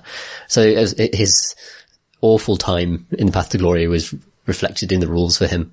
And maybe his maybe his disturbance was simply that he's really into Vor now. That would make sense. That would make sense of why it happened again. Yeah. Just diving in there. Tantris, no! I think that my Relics of the Ashbearer died again, but he pretty much got the job done. That's what he does. That's what he does. Incinerates Lords of Change and... Yeah, he's the brains behind the operation. Very slowly walks across the battlefield. Getting stuff done, that's his whole thing. So yeah, it was the final battle, and I can't remember too many details of it because it was a few weeks ago, but it was really nice to wrap that up and, to get a victory, even though like, congratulations. Have been routinely losing for most of it. But that's the nice thing about both Skirmish and Path to Glory, is that it's kind of about, the journey is, it's not about like winning so much. You want to kind of win for the extra points so you can add cool new stuff to your army, but ultimately it was just a rad back and forth between these two very, very different forces. And it was so cool to fight the undead because, the ghouls are just so different to, both Tzeentch and Sigmar and anything else I've fought. The whole arc from Skirmish through to Path to Glory is a really, really fun arc if you've got someone who you can play consistently with and build a collection with. We've had a great time doing that. And we played a little bit of Skirmish today ourselves. Yeah. So we've started like we say, we're in this interstitial period now between, phases. Now that we've finished our kind of Realmgate War era saga and the, this civilization, this Tzeentchian kind of maelstrom in the realm of metal has been finally put to rest. Yep. Sorcerer Lord annihilated and now reincarnated as a Lord Castellan. I have now this sense that this ruined ancient kind of place of power is now kind of attracting scattered Tzeentch worshippers from across the realms, and they're going to form a new army that's going to cause a problem for your sort of Stormcast forces hundreds of years down the line. Yeah. But in that interstitial period, we sort of started I think actually I had enough fun with this today that I'm happy to call this a skirmish campaign now that might become a Path to Glory campaign. Yeah. But with two completely different forces. So it's my Khorne, who have not had a kind of outing for me yet. No. And your Sylvaneth, who were present at that final battle. Present is the correct, the correct term. Well, the branch witch did okay. She took some wounds from the heralder. That's true. Yeah, she's not necessarily his friend, but the wanderers were also there. They were present. Yeah. And then not present for lots of it. Yeah, they ran away. But yeah, so what we did is we set up, and one thing I really loved about this, just straight away playing Skirmish again, was how quick it was to set up. Yeah, somebody, wasn't it? Like, obviously we're playing with like 5 models each on a 4-foot by 4-foot board. But I set up a decent amount of terrain, set up my tower and all that stuff, and it looks great. Yeah. Like, and we got eerily perfect, scenery rolls. Like, really fitting, yeah. Yeah, like the tower in the middle was arcane, as was the ruins. The trees were inspiring to you, which makes sense because Sylvaneth. And all the ruins I'd painted this month, were crumbling, which means that if someone runs across, it's basically a variant on deadly terrain for Skirmish, which is if you run across it, you roll a dice. On a 1, the model, dies, but the scenery is removed, which I really like. Yeah, because it means that it's not just eating people, it's, I really like the terrain rules for Skirmish, and it's one of the things that they do in a new edition of the game of Age of Sigmar. I'd like to see them kind of take another look at all of the terrain types in the game. I think they're so variable, and a lot of them don't do very much. And I think they're a bit gamey and weird. Yeah, which is almost all the rules I don't like in Age of Sigmar are the ones that are a bit gamey and weird. Yeah. But this felt right. Yeah. This did feel around. We were playing right at the beginning of the Skirmish campaign. So if you listen to the pod back when we covered Skirmish right when it came out, we played this scenario back then, which is called, it's called Clash at Dawn, which is where you kind of randomly deploy in quadrants. And there's probably not tons to say about this game. Well, there is, but it wasn't like, we don't expect a battle report on the scale of one of our 2,000 point clashes, because this was, literally a skirmish between 2 warbands. But not without instant. There were still stories and little fun things. Yeah, but that's the thing. There was a surprising number of stories. Yeah. We started to get personality. So we should talk about what we had. So I brought, all of the Shadespire Reavers as Blood Reavers. But that makes sense to me. Like, I'm just using them as Blood Reavers, led by a Slaughter Priest. It's one of my favorite models, and it was the test model for this entire Khorne color scheme, which is this sort of like glowering bronze and iron with loads of flame effects, like flaming eyes and things. And I really like how he looks, and I really like the personality implied by that model. Like, he has, his hands are like scarred and ash black up to the, like, middle of his forearms, which is, I wanted to look like he's just put his hands in a forge. Or something. Yeah. Like, that's who these people are supposed to be. Who is your force? So, I obviously had some Sylvaneth, and it was led by the Branch Witch, who was also the leader of the little squad of poor wanderers who got caught up in Yeah, she's returning to this location, maybe. Yeah, I think she's definitely scouting it, and she's definitely kind of kept her eye on it and seeking to extend Alariel's presence deeper into the realms. So she led, a couple of wanderers, very brave souls, to come back to this place where their brethren were routinely slaughtered by an army of pink Gribblies in the previous battle. And she also had a couple of dryads who look very out of place in the realm of metal. So it's a very small force for Sylvaneth, and especially because they tend to thrive on being there in number. And it was kind of interesting to play with these characters in super quick as well. So the way it works is you roll a dice and you deploy a model in different quadrants of the board based on where you roll. And the net result of this was that I actually got a little bit lucky, and I rolled the result that allows you to deploy wherever you like a couple of times, which meant I could set up a little force with my Slaughter Priest and 2 dudes. I knew very much that the Reavers are basically chumps, and the Slaughter Priest is really scary, potentially. Yeah, definitely. So that was sort of the idea was just sort of create a fist, because the victory condition is, the game ends immediately at the end of any round in which one faction has lost more than half of its models. Yeah. And then whether or not you get a minor victory or a major victory is based on whether or not you've killed the general as part of one of those things. So it could be over really quickly. Like, I have 5 models. 4 of them are a 1 wound behind a 6-up save. I can lose 3 of them very quickly, at which point the game is just over. Yeah. Right? So it's always going to be a very fast game. Yes. And we ended up with this interesting scenario where I had, my Slaughter Priest and 2 Reavers on together near some ruins. and then set up 2 other Reavers, so they were 9 inches away from, in one case, a Dryad, and in another case, a Wanderer. Hoping to score some easy kills with the shouty charging men. Yes, quite reasonable. I counter-deployed a little bit so that I put my other Dryad with that Dryad, and formed a 2-on-1 situation in that entire quadrant. And Dryads and Elves are fast. Dryads can move 7 inches, which is way faster than I'm used to with Stormcast, and Elves can move 6 as well. So they were within kind of striking distance of both that individual, and also they could potentially get into combat with the fist you'd created in that quadrant. Yeah, and the Branch Witch was actually pretty close to my Slaughter Priest right from the start of the game. Yeah, so I got into a phase where I realised I hadn't deployed my Branch Witch and I still had some options left, and I didn't want her to be totally RNG. Like, I wanted to make a choice about where she was going. And obviously I didn't roll to get choice, but I decided that actually putting her behind you, like my most efficient combat unit, she's got a brilliant spell, especially in skirmish. Putting her behind you within that range would cause more dilemma, make more decisions, basically. Yeah. And so that's how I ended up. I was very, very scattered all over the board, and you were more focused on one quadrant. Yeah, with a couple of two outliers. Rogue guys. Yeah, a couple of rogue guys. And so I won the first turn. I finished setting up first, which is based on a roll off. Yes. So, I chose to go first because I wanted to get stuff done. One thing about this is that, because this scenario is supposed to be that the sun has just started to rise and the armies are already tangled with each other before the battle begins. There's a few scenarios like this in both, AOS open war cards and 40k open war cards where the ranges of all ranged weapons and spells is limited to 12 inches for the first turn, 18 inches for the second turn, and then unlimited, back to their normal range after that. Yeah. To reflect the sun coming up. Sure. And so, beginning of this turn, your Branch Witch, the first turn your Branch Witch was out of range of my Slaughter Priest's rituals. So Slaughter Priest isn't, Khorne hates wizards. So he can dispel magic. He can't cast magic.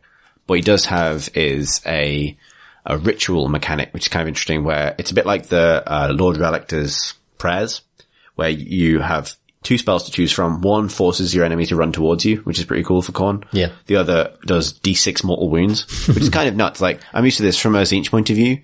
D6 mortal wounds there's only 2 spells I've got that do it. One is an 8, a casting roll of an 8. Yeah. The other is a casting roll of a 9. So they're pretty hard to cast without Destiny dice, like thinking of it with my other hat on. And this would be like 4+, This is a 4-up. Yeah. And if the Slaughter Priest kills something in a previous turn, he gets +1 to that roll. So it's a 3-up. Yeah. But then if he rolls a 1. If he ever rolls a 1, however, he takes D3 mortal wounds because Khorne just says, like, no. Yeah, okay. Basically. There you go. That's the trade-off then. Which means that if he kills something, he's safe because he can never roll a 1. Sure. So, of course, yeah. Yeah. So that's cool. That is a kind of nice thing. Basically, it's a really lovely mechanic. It kind of encourages you to get stuck in. Always be getting stuck in. And so I decided, to move my, fist of warriors towards the Branch Witch because killing her is a big deal if I can do it. Sure. Meanwhile, I had my 2 other Reavers to worry about. So one of them, I can give them their names from, Shadespire, because that's who they were. So Targor on the left flank just runs, because, Blood Reavers can run 6 inches. So when they're 9 inches, that's basically a guaranteed charge, short of Snake Eyes on the charge roll. So he just runs straight at the Lone Wanderer in front of him. I'm pretty sure that's a kill. On the other side, Karsus, who is the one that I had deployed opposite the Dryad, suddenly found himself facing 2 Dryads because you reinforced that particular part of it. Yeah. So I thought, he can't stay here. He needs to join the fist, basically. Like, there's no point charging him in and then losing him. Like, cause if I don't kill a Dryad, then you're just going to murder him and get a free kill out of it. So I got him to run and rolled a 6. So he's now just doing a full 12-inch move. Like, he just fucking books it. Hell out of there. And I decided, you know what? I can move so far that I'm just going to move directly over this crumbling terrain. Because there is only a 1 in 6 chance that he dies. That's true. But guess what? Khorne really doesn't like it when you back down from a fight. And so the first thing that happened in this game was Karsus ran over some ruins and then just fell down a really deep hole and was never seen again. Khorne claimed his soul back. Yeah, exactly. For his cowardice. And that was that. That was the end just of him. That's one for the Sylvaneth. Exactly. 1 point to Tom. They frightened. That was my first act of that turn was just a man falls down a really deep hole and he's gone now. Frightened a man to his death. And then Targor completely whiffed all his attacks on your lone wanderer, who likewise whiffed all his attacks in return. So those two were just They're just sort of scrambling around in the dark, aren't they, at this point? Because the sun's slowly coming up. Not quite sure what's happening. Surprised each other. So your first turn opened with, predictably, you attempting to release the bees. Yeah, the Branch Witch has an amazing spell. Well, it's normal in AOS, it's fine. But it's amazing in the context of Skirmish. And this is something to bear in mind with Skirmish. It's not the most balanced thing. You have to go into it expecting to get funny stories out of it. Don't go into it with like a match play attitude, because a lot of the skills and abilities and shooting just scales madly with the way it works at that scale. Still really fun though. This thing, within 9 inches, she releases a swarm of spites, which are obviously bees for us. Yep. It's got to be bees. And for each unit that she hits within that radius, she rolls the number of dice equivalent to the casting roll, and for every roll of 6 that she gets out of that, it deals a mortal wound to that thing. The thing is that units in Skirmish every individual counts as a unit. Yeah. So this is designed for you to attack, a unit would be like 10 skeletons, and you would roll 10 dice, and you might get 3 6s. Because it's cast on a 5, right? So you roll maybe average out, you roll 7 dice. Sure. And you get 1 mortal wound. Maybe you kill 2 skeletons in a bunch of skeletons. Maybe. But if you're rolling those 7 dice for an individual and they only have 1 wound, then it becomes ridiculous. So she let this off, and, that's the nature of bees. It's the nature of bees. They fuck up individuals. Apparently. So she rolls 5, just about gets it off. But luckily the Slaughter Priest has the ability Scorn Magic, which gives him the ability to roll, dispels basically, even though he can't cast spells. And he aced it. He just went no. He just bellows like, stop it! Gord says no. Yeah. That sputtered out. But it was interesting because immediately, right, like this has been the other way around for so long, where it's like, I have the nonsense mortal wound cannon during the hero phase, and you have nothing you can do about it. It was really nice to be in a situation where it's like, that was actually a little game we played. You know what I mean? Like, there was stakes there, and, you know what I mean? There was a roll-off there. We were both part of the phase, and it was interesting. Could have gone terribly for you if that had gone off as well. And it was also nice to see Khorne dispel something. Yeah. Which is probably a rare thing. Khorne was just like, no, fight me. Yeah. Fight me hand to hand. Yeah. You did then shoot Targor in the face. Yeah, the two wanderers. One was in the forest, just where they belong. And one was obviously in close combat. I believe the close combat one just shot him in the face. Shot him in the face, just point blank, which is a very elf thing to do, really. Mm-hmm. Like, they just sort of stumbled around, the elf got the footing, and was the first to actually just draw an arrow and finish off poor Targor. Yeah, which put me in a dangerous position, because now between a big hole in the ground and one elf, I had lost 2 people. Yeah. 2 to the Sylvaneth. Yeah. Which meant that I was at this point only a single death from losing the game, which is a thing. That was quick. So it was very important at this point that I won the roll off for the next turn. Yes. Which I did. So that's good. Yeah. And at this point, cause in that turn you had charged your Branch Witch in, she didn't do anything. Yeah, that was the time where you charged the Branch Witch into one of the weak Garrick, basically. One of the mooks, basically. And, cause if you'd killed him that turn, the game would have ended. Yeah. That would have been it, yeah. You missed, and then they actually managed to hit you back reasonably well, actually, those 2 Reavers. Yeah, those Reavers did have put in work in this game. They took a couple of wins off her, I'm sure. Yeah, they did. So that went well. Then I did win the roll off the next turn. So that was sort of my way back into this, particularly because that Slaughter Priest has a, D6 mortal wound spell on a 4-up, which is nuts, right? Yeah, particularly because in the previous turn, the Reavers had managed to chip 2 wounds off the Branch Witch. Yeah. That's then a 4-up. 2 4-ups in a row to kill her. Yes. And the way this works is the Slaughter Priest, because it's all sort of blood magic. He just sets their blood on fire. Their blood begins to boil in their veins, and they just annihilate it, right? Yeah, what happens to you? However, what did happen is I rolled a 1. Yeah. So the Slaughter Priest set himself on fire. He did. He just stood there and went like, oh!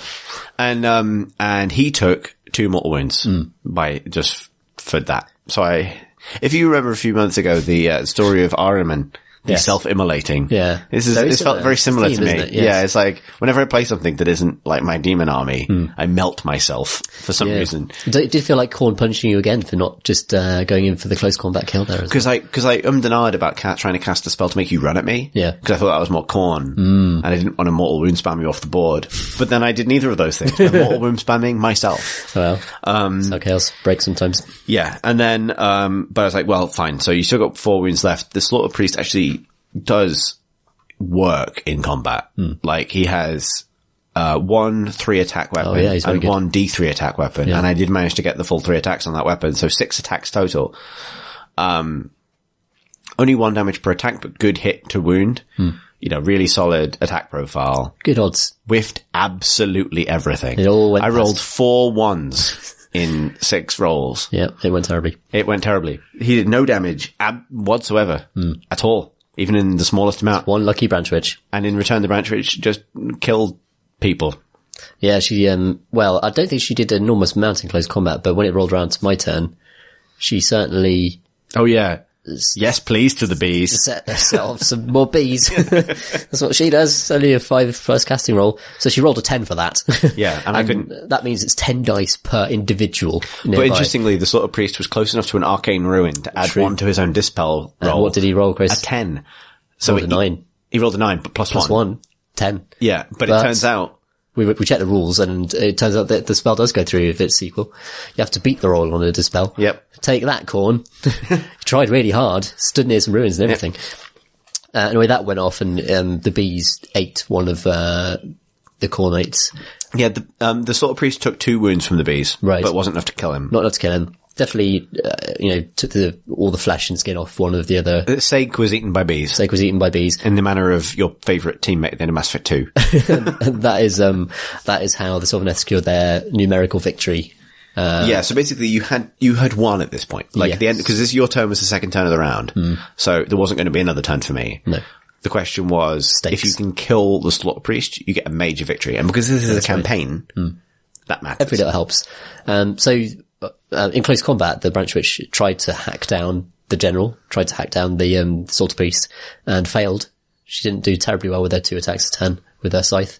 But the Dryad... so we should mention the fucking the world's fastest Dryad. The world's fastest Dryad, having witnessed a bloke fall down a hole running away from it, decided, moved his 7 inches and rolled fucking 12. Roll 2 6s on your charge. 2 6s to go across, and he needed 2 6s. A living tree, just went, charged 19 inches in a single turn. It was absurd.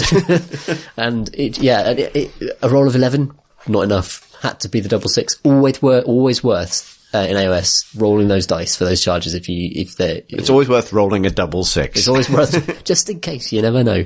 And it might help. Anyway, got to combat. And unfortunately the Dryad could not do enough. Well, what happened was, because the Branch Witch managed to fail her attacks at the Slaughter Priest, wasn't able to kill him. So I was sort of torn between, like, the Branch Witch still had 4 health left, and I really wanted to kill her. Yeah. But chances are I'm not doing that. Whereas if the Dryad kills my Slaughter Priest, you win a major victory for the scenario. So the Slaughter Priest just laid into the Dryad instead. Yes. And I like to think about the fact that, so obviously the Dryad is moving extremely quickly. Like, this is the fastest tree you've ever seen. But the Slaughter Priest is a man, I think this is, if this becomes a sort of secondary rivalry for our forces, like we have the Tzeentch versus Stormcast, but also Khorne versus Sylvaneth, it's kind of nice because I've made a big load of dudes with like flaming axes, which are 2 things that trees really don't like. Very true. Yeah. Fire and axes. Oh yeah, you wouldn't have thought he'd be so keen to get that close to a combination like that. Yeah. But nonetheless, that big flaming blade, just bisected that tree person in half. And that meant that you had no one else to activate. Yep. So that was basically game at that point. That was game. A minor victory to you. Yes. What was really interesting about this, and the interesting thing about Skirmish is, so after the fact we were all on the rewards table, you got 8 points for a minor victory and I got 6 points for a loss, which is points we can add to our next armies as we continue this adventure. You rolled on the rewards table and got a healing potion that will allow you to heal like D3 mortal wounds in the next game, which is pretty handy. Very good for my general, yeah. Yeah. But I rolled on the rewards table and managed to get extra, D3 extra points and then rolled a 3. So I got 2 extra points. Hooray. So we both got 8 points out of that game. So it will remain balanced, apart from the fact that you get some extra healing. Yes, which is nice.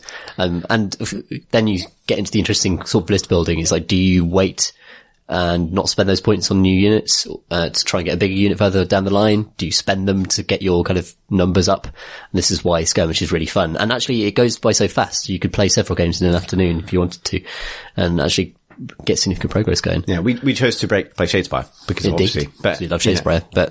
But that's set up now. That's a nice little kind of another kickoff point for a story for us. Yep. The bees saga begins. Yeah, that spell is absurd in Skirmish. But then the last time we played Skirmish, I was playing with the Stormcast, and they are kind of broken in Skirmish. They're ridiculous. Like having so many wounds behind so many saves. I took a long strike, which is just, nothing can really fight that in Skirmish. Just a man with a bazooka. Yeah, the equivalent for sure. But yeah, it's good, if not balanced. We've also played a bunch of Shadespire. We played a lot of Shadespire since we recorded our Shadespire special. Yeah, it's fantastic. And learned a lot about the game. We made some pretty howling rules errors. Although actually the more Shadespire I've played and the more I've talked to other people who are just getting into Shadespire or people who don't play a lot of Warhammer, everyone makes howling rules interpretation errors with Shadespire. Yeah. It's really worth being diligent about it. Yeah, for sure. So our first thing was believing you can only have 1 upgrade per character. That's not true. Not true at all.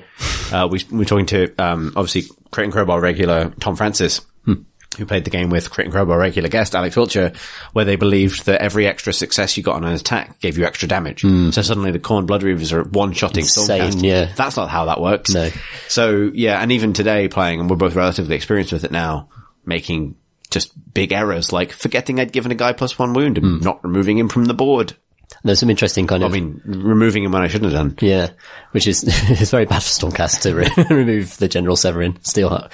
We're also just running into some interesting kind of sequence questions with some of the card interactions, which definitely a matter for some FAQs in future, I think.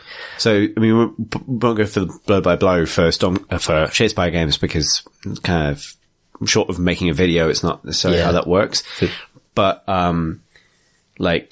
it's been really interesting because, we played 2 games today. I won 1, you won 1. I was running the Stormcast basically because I just finished painting them and I wanted to use them against your skeletons.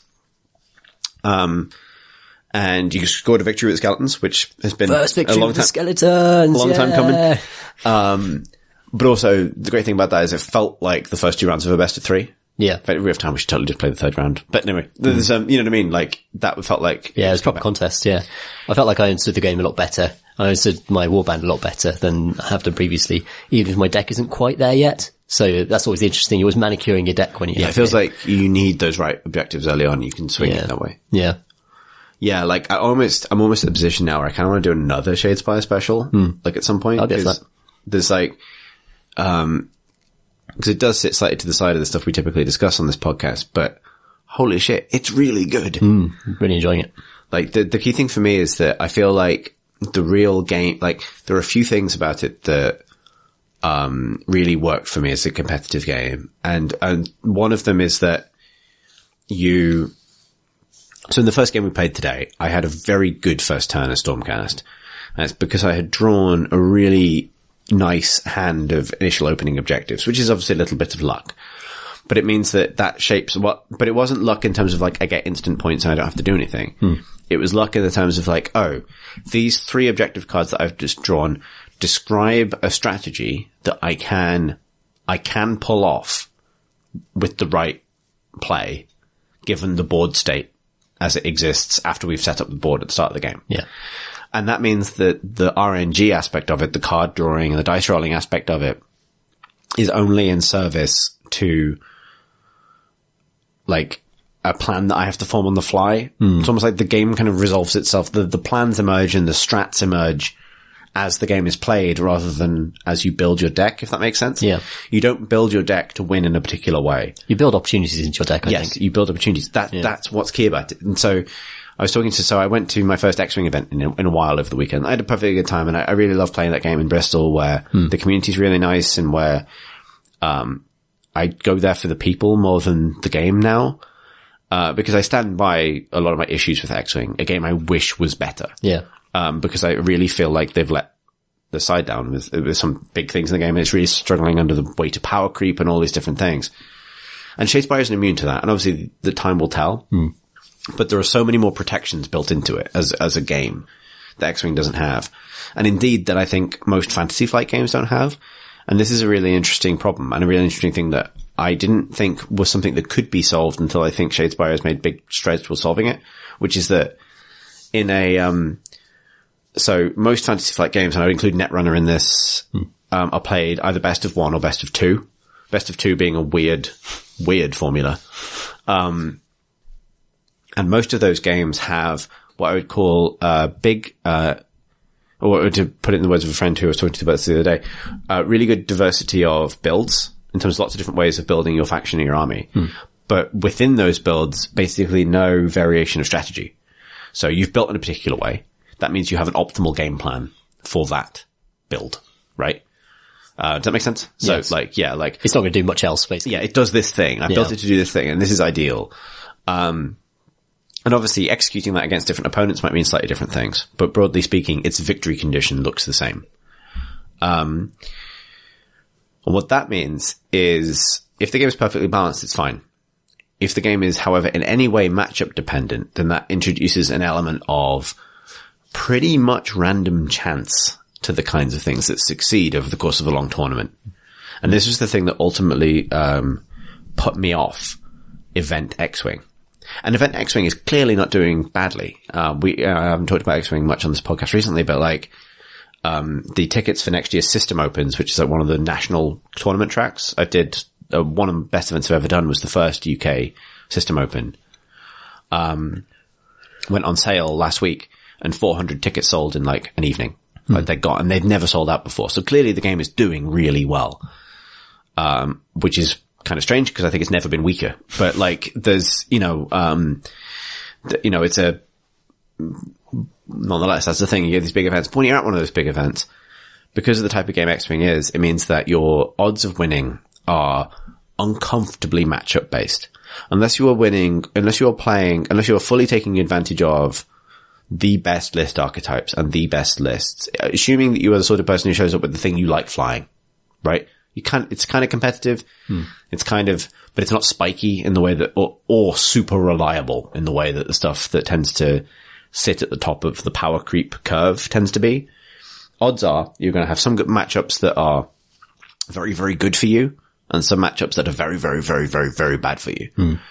And therefore your progress through a long day of tournaments, 6 games of, X-Wing as part of a huge Swiss tournament structure means that your matchup is uncomfortably important, right? You will find games that you can't win realistically because short of your opponent making a big mistake or, and that's decided the moment you pull out your printout of your list and show it to your opponent. It's not decided at all by what happens in the game, really. Beyond a dice miracle or your opponent forgetting how to play a list that by this point they've probably played for 4 or 5 rounds of a tournament. It's not going to happen. And that is an uncomfortably common occurrence with X-Wing. And it's one of the reasons I moved away from the game because it just feels like it pushes you towards the stuff that feels abusive and it feels like a negative player experience, like the really power gamey stuff at the top. Because you have the choice between that stuff or just sometimes being in a position where realistically you can't win this. And that sucks, basically. What I really like about Shadespire is the fact that you pull your objectives on the fly, the fact that you're building a deck to govern what your miniatures want to achieve and what they can achieve means that there's an element of strategy construction on the fly. Some of the most interesting decisions in Shadespire are do you mulligan your first hand based on the first turn, the optimal first round, all this stuff. Yes. Right? Secondly, it's designed to be played best of 3. So if you get that real bad hand on that first game or it just doesn't work out, I got a really great hand on our first game today, what could have been a best of 3. I can't guarantee that happening every time. It's not enough to do it once. Even if you build your entire list around some crazy trick, even if that phenomena does come into the game later with your upgrade cards, the best of 3 structure will always in some way mitigate against it. Because if they released some wildly overpowered objective card or something, can't see them doing it, but if it did happen, in a best of 3, there's no guarantee you're going to draw it at the right time twice. which is what you need to do to win a best of 3. And also there are many ways to shut those things down. Like the big objective cards in Shadespire are very situational. And in fact, like, if you know that exists in an opponent's deck, you know how to shut that down. And often it's very easy to shut them down if they are like the big 5-point objective cards are very easy to shut down if you know they're actually in the play. Yeah. If they're in the mix. So for example, one for the undead is to own every objective on the board. And if the enemy has anyone on the board, they have every chance of easily stopping that if they think that might be what the opponent's going for. So there's a lot of kind of denial play that you can do in Shadespire to actually shut down those objectives once you know that they're there. And the best of 3 gives you the chance to scan your opponent's deck and see what they've got and see what their kind of play style is, and then react to it and adapt to it in your next game. What was really interesting about our games today is like we had some bizarre dice. Yeah, for sure. Right? I won every single turn roll off in both games. And I won seemingly almost every defense roll. Yeah, you had these crazy like matrix skeletons that can't be hit. Like I couldn't kill a skeleton. I could charge a Stormcast and a skeleton and I just wouldn't hit it. Yeah. Like you'd either roll an evade to match or my attack or crit when you needed it. Like, but weirdly that was kind of bad for both of us. For sure. If they couldn't die, you couldn't bring them back. They can't be inspired. And if I couldn't kill them, then suddenly I'm ended up bogged down. And that was consistent across both the game that I won and the game that I lost. And that was really interesting. Like, there was no point in those games where I felt like it's weird that almost combining 2 different kinds of RNG negates the effect of RNG. I think there are bigger things at play. Like we said in the standalone pod, I think the fact that damage is a flat quantity in Shadespire, it's what's printed on the card plus any upgrades and that's it. Yeah. Makes a massive difference. Knowing what can kill you or can't kill you in one hit is huge across 3 rounds. It's just like that kind of transparency is just so much better. Also the game, again, this is sort of stuff that's kind of percolated top of my brain through conversations about X-Wing recently. And I find those two a really fascinating combination because when I started playing X-Wing, it felt like I'd never played there's so much I love about that game. I just wish it was healthier. And like, when I started playing it, I felt like I'd never played a tabletop war game that elegant. You know, compared to Warhammer, especially as it was a couple of years ago when I was starting off with X-Wing,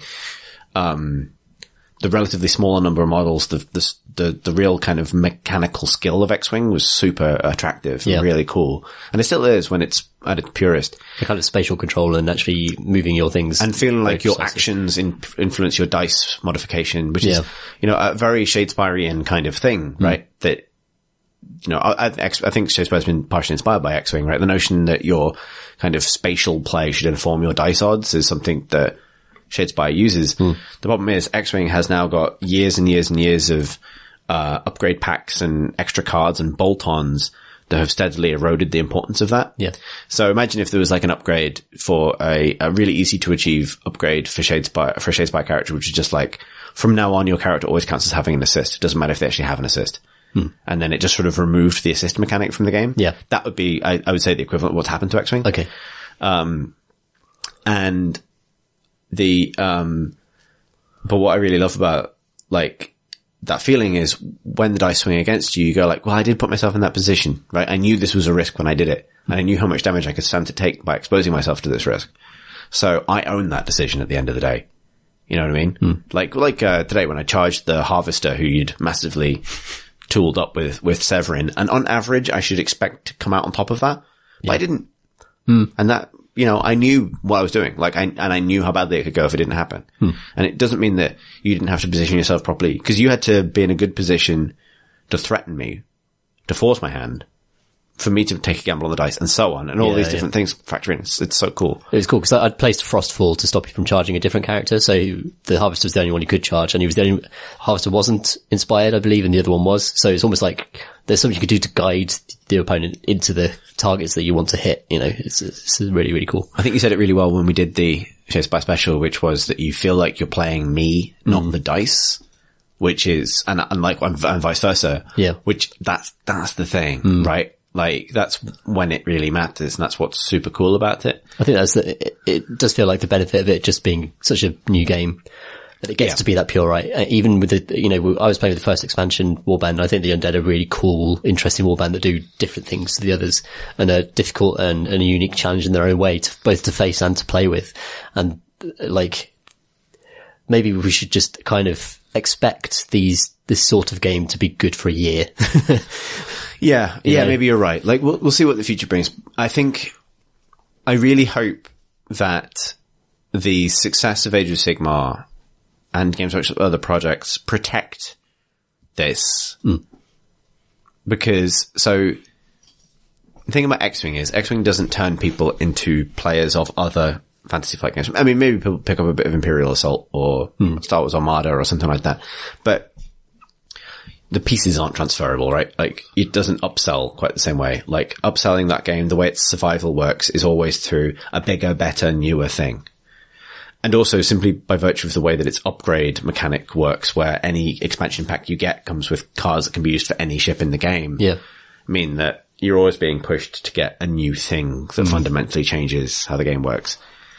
And so, you know, maybe to take some of the kind of, and I know I've dragged the game a bit recently, but like, that has affected things quite a lot, right? Like, the business model has actively acted to its detriment because of course there is an incentive for power creep. Like, that's just the way it goes, right? And like, it goes from like, you know, I went through the honeymoon period of being excited whenever a new expansion would be revealed. And you go like, oh my God, you can do this now? To now being in this position where I see the preview articles come out, my eyes kind of roll because it's kind of like an excited article about a mechanic that we've removed. Right. So it'll be like, you know, we introduced the ability to do a crazy double move with a ship, but in order to do it, you've got to disable your weapons. What if we released a ship that could do that, but not disable its weapons? And it's like, you know what I mean? It's like, all you've done is kind of like set up the stakes and then removed them. And that's, Anyway, I don't want to moan about X-Wing too much. What I want to say is that like, Shadespire doesn't feel like it has the same incentives to power creep that X-Wing does, and that makes me really happy. Yeah. I guess it depends how much scope there is for that type of rules invention within that format. Yeah. So, you expect the warbands to have their own sort of deal to actually be worth anything. So, I mean, when the Skaven come out, I kind of expect them to have some sort of enemy backfield attack profile abilities simply because they've said that, Skaven will be a challenge for sort of more turtley warbands that like to sit back, like your Stormcast, who could back into their own territory and score. The Skaven will be a problem for them. To me, that implies the ability to move into the enemy territory in unusual ways. Yeah. So that's going to be their thing, and that will be a huge game-changing moment if that is the case, because that means that every warband fighting Skaven has to think differently about how to position. But then how many times can you release a warband that does that before it starts to create, bad situations in the game for people? Yeah. And it's about the possibility space within that design, within those hex grids, within the actual limits of the rule set, and how far does it stretch before it breaks, really, or before it, starts to fail. Yeah, it'd be interesting because apparently the first six Shadespire warbands were all tested with each other. So they were conceived together. Yeah, they were conceived together. Which so is a good sign. Released at different times. Sorry, 8. Right, it's 8 warbands, right? So it's the two Stormcast warbands, the 2 Khorne warbands, Orcs, Skeletons, Skaven, and Fireslayers were all kind of conceived together because they are the Shadespire set. Remember, we're never going to get past this, but the game isn't called Shadespire. Right, it's called Underworlds. Correct. And Shadespire is the first card set. Yes. Which is why on every Shadespire card it has the Shadespire logo, which is different from the Underworlds logo, and a number. Yep. And like any card game, that's because it's Shadespire card 128. Yep. And I fully anticipate that the next game will be, Warhammer Underworlds, a different place, city, McDonald's or whatever, and it will have a different logo on it and a different set of cards. Warhammer Underworlds, Bone Zone. Bone Zone. More skeletons. That's what I want. The Bone Zone. Yeah, exactly. The Bone Tone Zone. Would they put all the rest of the bin though? That's the thing. Like, no, I suspect they'll come with. Yeah. But it'll be like, that maybe gives some interesting kind of room because you could then have, so you could have something like, a new set of boards that come with the game. And maybe those boards have a feature on them that is new. Yeah. And all the factions have to deal with it. But the bigger thing is that, like, if there's a finite room to grow, it doesn't feel like there's a pressure on Shadespire to keep growing indefinitely. If, for example, if it remains popular enough to sustain the sale of organized play kits, which is starting in January, where essentially game shops can subscribe to receive tournament kits to help prize support, like so acrylic tokens and special new cards and things like that, alternate art cards. Yeah. Very much out of the Fantasy Flight playbook. if that can be a source of income for Games Workshop and kind of support the game and continue to drive interest, and if it continues to kind of convert people into AOS or 40k players, or simply get them into a Games Workshop store every now and then those are all good things about supporting the, reasons to support the game above and beyond selling a new product to the people who like it. And that's really appealing. And that's really promising because it's something that every competitive game needs. I feel this way about free-to-play games, right? Like if you're talking about free-to-play video games, particularly competitive games, one of the things to look at is, do the developers have an incentive within the game design to sell me things that affect the game design? And Shadespire is as close as I've seen a kind of limited card game model game come to no to that question. Because it could probably achieve its goals business-wise simply by being the widest point of the Warhammer funnel. Right. Lovely. Which God knows we're jammed well up in. Yeah, we're deep in that funnel. No, I mean, like, have you, because I know that you've had a bit of a time getting a victory out of them skeletons. Yeah. That seems like, has that felt like a balance thing to you, or has it felt like a learning thing? I'm interested about how that. It's definitely a learning thing. It's definitely learning to expect to be behind and to come from behind with skeletons all the time. And there's an interesting balance between learning how their heroes work, especially. So they've got 4 kind of main heroes and 3 kind of chaff characters. And those heroes are very specifically good at certain things. And you know that, so for example, if you're playing Stormcast, if you've got the Harvester, who's the guy with the scythe who attacks everyone adjacent to him in a single attack, you could put Cleave on him, which is amazing against anything with armor, so anything that's rolling shields. So Stormcast and Orcs, if you can cycle through your deck to get that Cleave on the Harvester, then that is a huge deal. And just learning sort of what your characters can do and what they're really good at. And then suddenly the Harvester is an amazing model, because the Harvester is amazing against Khorne and is amazing against other undead because of his ability to attack a lot of different models in one go. And if you've got that one card in your deck and you know it's lurking in there, then also the Harvester is amazing against Stormcast and Orcs as well. And it's kind of, suddenly that character becomes an MVP, like a guy who can adapt to any warband either. Yeah, and he's always going to come back, and he's always going to be a force to, something to worry about. And is learning how to get the undead moving as well, because they're very, very slow. They get faster as they inspire, but also they've got some very cool cards that let them move faster speeds and some cool upgrades that let you move more of them in a turn. They're just a very interesting, weird warband to use, I think. But yeah, no, I've certainly not felt that it's been like R&D that's been holding me back at all. It's been all about understanding my warband's capabilities, understanding how decks work, kind of manicuring the deck, kind of adding to it and taking out, learning which objectives are scoreable generally for my play style. It's been all learning stuff. It's all been like gameplay, like playing the game wisdom. That it's not been like, oh, I've been screwed by dice or whatever. How, from an experiential point of view, was it like, cause I'm interested in this cause it's not the warband I played, but also like, when you're learning a game for the first time, if you lose with something over and over and over again, the temptation is obviously to do something else. Right? Yeah, but I've not felt that at all. I don't mind losing Shadespire at all, because A, I always learn something from it, and B, it's 20 minutes, like half an hour. I don't mind losing it. It's when it's hours and you've had to think about it for ages and try and, put loads of effort into it. But it feels like there's just less at stake. There's less my time at stake, frankly. So I get less annoyed that I've wasted my time if I've somehow lost. And so just be able to play through it and understanding why I've lost. Like Shadespire is so clear. It feels as though I've always understood what's gone wrong in a game for me. And it's very clear, like, what wrong moves I've made, it feels. So I never feel screwed by it in that way. I never feel that bad RNG burn. I always, as long as I feel as though I'm in control and I'm responsible somehow, then I'm quite happy to lose games. And again, the best of 3 thing really helps with that. Yeah, like, for sure, I actually would probably recommend that if you have the time, play it as a best of 3 game, because it kind of really works that way. Yeah. Like, we played the 2 games today and we each won 1. Yeah. And that sets up a really interesting final game, especially because the way it played out, and knowing that how you can score quite early and how I can score. And then suddenly in that final game, like a lot of it's going to be about denial and it's kind of, Yeah. And by the 3rd game in a best of 3, if you're playing it in a sort of tournament setting, you now have the best possible read on your opponent's deck that you're going to get. Yeah, for sure. So you start with kind of the exploratory first game and then the, almost open hand finale is a really cool arc. Yeah, it's nice. Really cool. What a good game they've made. Is it not weird to you that Games Workshop have made it, like, I've not really ever thought of them as rules.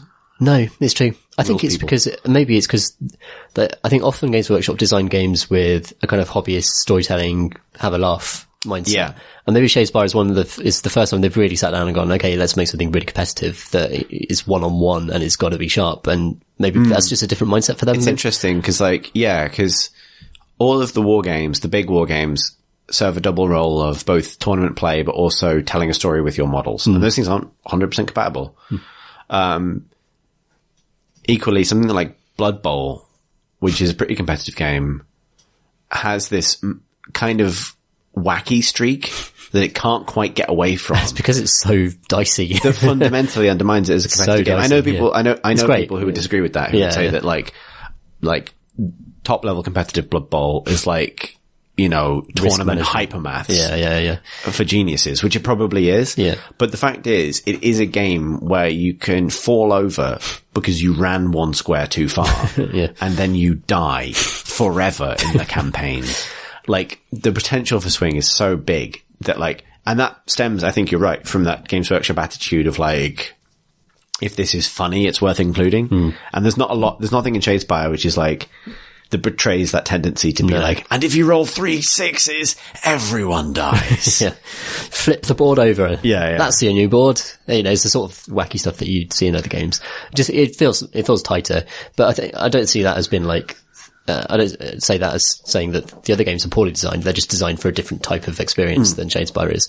And it's cool to see that, Games Workshop does have designers that could produce something like Shadespire. They've got that talent there. Yeah. It's really interesting watching it start to gain traction with people who would normally would dismiss Games Workshop stuff as not as competitive. Yeah, because of those reasons, I suppose. Yeah. Good game. Good games. Shall we do some questions? Let's do some questions. Before we do some questions, I want to ask a question to our audience, listeners, friends. Role reversal. Roll. This is classic Zinch. There's a joke there. Never mind. So, we are thinking about doing some kind of miniatures monthly event. This has been mentioned on the Role Models Discord, on the Crate and Crowbar Discord. But we would like to make it an actual thing. However, to figure out what kind of thing this should be, we could use an indication of your interest. So if you would be interested in meeting up with people with a similar attitude towards tabletop miniatures war games at some point in 2018, ideally in the first half of 2018, I think, then please send us an email, miniatures@crateandcrowbar.com, because that will let us kind of gauge the right thing to do. So obviously there are certain considerations like game systems and so on. If it was going to be a Warhammer-centric event, then it would maybe make sense to look at venues like Warhammer World.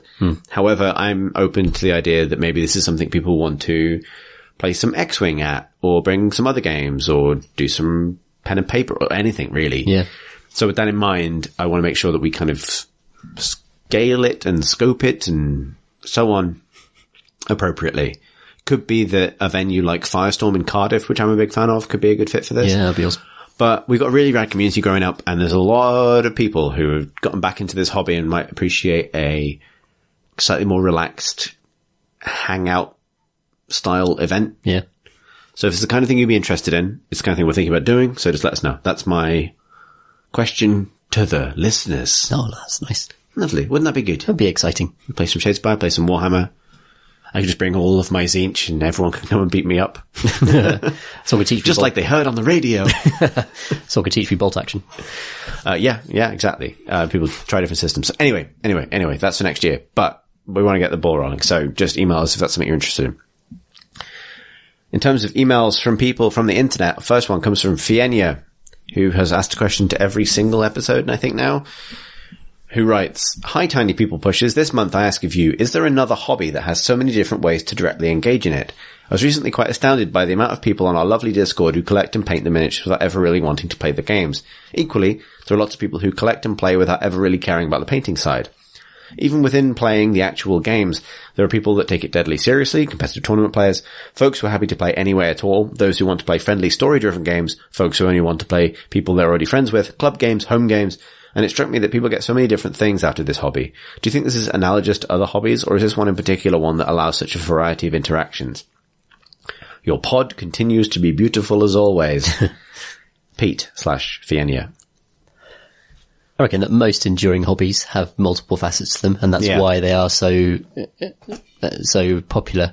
Like even something like fishing, for example, like people do it just to hang out with people that also fish, and some people do it to get, size of catch. Some people actually do it to get food. There's so many different facets to that one thing, and so many different kind of ways of finessing and directing your hobby to catch certain types of fish and to go certain places. And sometimes people use it as a travel opportunity. Just that one single example that sprung into my mind just then has all those facets to it. I think that one of the things that defines a hobby is a social aspect of some description, whether it is that you're a painter and that you love sharing your painting and kind of being part of the community in that way, or whether you're playing a game. I think there's always like the enduring hobbies tend to have a degree of kind of social interaction somewhere along the way, and a community aspect. And Warhammer is exceptional at that, both on the gaming side and on the painting side. I think it's because I think this perception stems from the fact that for a lot of people, particularly people in our circle, but this is, neither of us had very many like non-computer centric hobbies other than this. Obviously there are sort of skills and things, music and writing and drawing and other kind of things. Yeah. But in terms of like stuff you would meet up with other people to do regularly. That's what kind of distinguishes it a bit for me. Like that's what makes Warhammer and those type of hobbies feel different to something like drawing at home. Yeah. Where it feels like they're all hobbies for sure. Well, the example I would give is like, you're a musician, but you're not in a band. Yeah, that's true. Maybe the difference, right? Yeah, you can play an instrument, but you're not currently like... You could direct it to lots of different places, yeah. Yeah, but you hadn't been doing that, so this fits in a different role. Yeah. Whereas like, I think if your hobby for a long time has been computer games, then that multifaceted aspect of any physical hobby can be surprising. Because video games are not typically very good at offering you lots of different ways to engage with them. There were examples like old school MMOs used to do this. Yeah. You can be a PvPer or a role player or a raider or all these different things. It does exist in some places, but actually this feels like a very like more common to like physical hobbies, sports and those kinds of things. Yeah, it's weird with video games. Like you have to work much harder with games, I think. So for example, I mean, not to turn it into the Growing Crowbar main podcast, but, when I was first getting into games and stuff, I would mess around with game engines, do like modding, make Left 4 Dead levels, and that's kind of the equivalent on the game side. But that's quite technical stuff, and it's not just there as part of the package. Whereas with Warhammer, like the painting and the gaming side are presented very visibly by Games Workshop as being two sides of this thing that you can engage in and get into independently. Yeah. I suppose maybe that's still the case for things like Minecraft. Yeah, that spreads a nice Basically, gap, I don't think this is unique to our hobby. No. But in a way that when you kind of figure out why it is that this hobby encourages that view where others don't. It's kind of illuminating about what things do and don't expect from you in terms of your that's true. engagement. The next question comes from Sam, who writes, Dear Minis Monthly, is it possible to make orcs/orcs interesting? If so, how? Wow. Sam. I think that's a kind of anti-orc statement that I don't personally agree with. I have no brook with this. Is that how the saying goes? No, it isn't. But you brook no truck with it. I brook no truck. You don't tone no bone with this, Tom. Tone no bone with this at all. I like the orcs. I think if you were going to introduce any kind of layered, deeper lore to the orcs, it would ruin them a little bit. They're supposed to be the clowns often. Serious clowns. Deadly clowns. That's what they're sort of... I'm fascinated by the degree to which Games Workshop has kind of inadvertently completely defined how orcs are perceived in like all media all the time. Like, I wonder about this a lot, like when they were making the Lord of the Rings movies. Right. Did they must have had Warhammer orcs at some point lodged in their brain, which is almost the most interesting thing about them. Like, they're supposed to be like sentient fungal spores in 40k that are all inexplicably from south of the river. Right. Yeah, it's true. And so like, this notion of the orc is the kind of boisterous working class warrior of the battlefield, as opposed to the haughty everyone else, has some of its roots in Tolkien, but its sort of exuberant expression is kind of all Warhammer as far as I know. Yeah, it's odd because you look at the Uruks and Uruk-hai and Tolkien, and they're very serious and very boring. Yeah. Whereas at least they're not boring. It's very hard to do much with that sort of just purely devoted warrior class, isn't it? There's so many fascinating ideas. Like the notion that orcs have a kind of vast collective psychic potential. That's a really cool great little that's touch in 40k. Yeah, I think it might be like an Eldar report or something on like why do their vehicles go faster when they paint them red? You know, which is actually pure willpower in the game. It's just pure, like, it's almost as though that if there are loads of orcs in one place, just reality bends a little bit to them. You know, that it's that sheer force of will and the notion that the Emperor's still alive because enough orcs think he's alive. It's one of the best ideas 40k. That's a great idea. Yeah. There's lots of stuff like that. I think AOS orcs, as we should get used to calling them, don't feel like they've gotten quite a fair shake in the fiction yet, because they are literally just a force of destruction. I mean, obviously they're from Grand Alliance destruction. Yeah. But like, they're more like a sort of, you know, a meteorological event than a faction, really. Yeah. They just sort of show up, shout a lot, roll over everybody, and then off they go again. I think they tend to be like that in 40k, with the exception of one feud between, and I can't remember the names, Imperial Guard. Ghazghkull Thraka and Commissar Yarrick on Armageddon. Where apparently that's like just a really well kind of fleshed out on both sides. Let's punch each other a lot. Punch each other a lot, but with good reasons. Yeah. It's like, you know, a great rivalry between those two characters.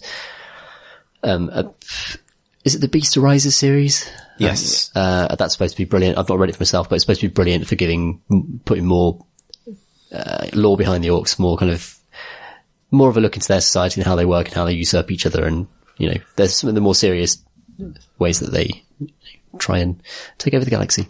That's how you get your orc lore.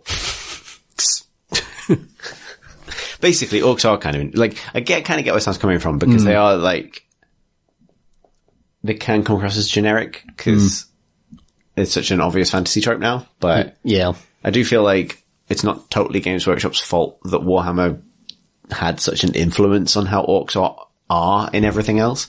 Like, you know, the entire Warcraft series rips its orcs off from Warhammer basically wholesale. Like, there's no, you know, that's not Games Workshop's fault. Definitely. Our next question comes from Rich, who writes, Dear Tom and Chris, I've been listening to CNC's Hot PC Gaming takes from the start, and just wanted to say I'm enjoying and hearing your excellent pod voices applied to another one of my hobbies. I particularly identified with Chris's comments on falling away from X-Wing last episode. It's the game that got me back into wargaming, and I made a lot of friends through it, but I've been unable to get on board with the competitive focus meta and repeated FAQs, meaning that one can no longer rely on card text alone. Luckily, 8th edition 40k has provided an excellent outlet for my pent-up desire to destroy tiny plastic warriors. And so to my question, I've been inspired by the narrative twist your games tend to take, but don't often play that way myself. How can I encourage narrative play with my friends? Thanks, Rich. I think this is a really interesting one. Yeah. Because I think about this a bunch, because I really, really like pen and paper role playing. It's not going to come on this podcast, because that's not what this podcast is about. But pen and paper role playing, there's like a glass, like break this glass for role playing thing that happens. When people start playing, they don't want to be in character. And obviously there are lots of degrees of being in character, from like doing a voice to, on one end, to all the way onto the far end, which is simply describing my actions in the driest possible terms. While making jokes.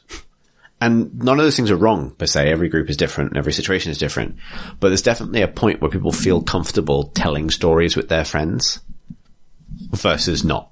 You know what I mean? People get over the slight embarrassment or the slight stage frightiness of just being in character.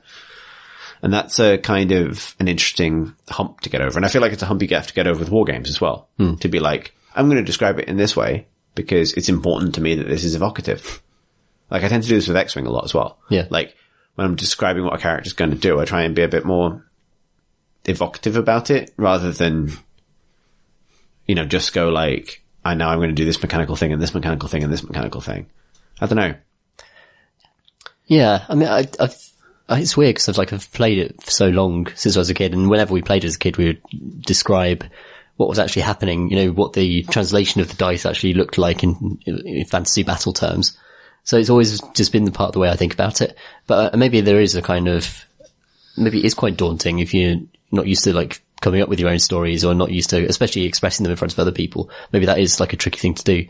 But it's so collaborative, and it could be so light touch. It could just be like having a named character, and then as the as the battle unfolds, things will happen to that character, and just kind of factor that in. I mean, this is often the way things happen. Yeah, it's funny. Like, I realized that over the course of us talking about our games that we've played, I've never actually said the names of my characters very much. Like, I always talk about the Sorcerer Lord, not Irai Zarin, which is his actual name. Right. Like, that I've been using this entire time in my head. Right, yeah. But not actually saying.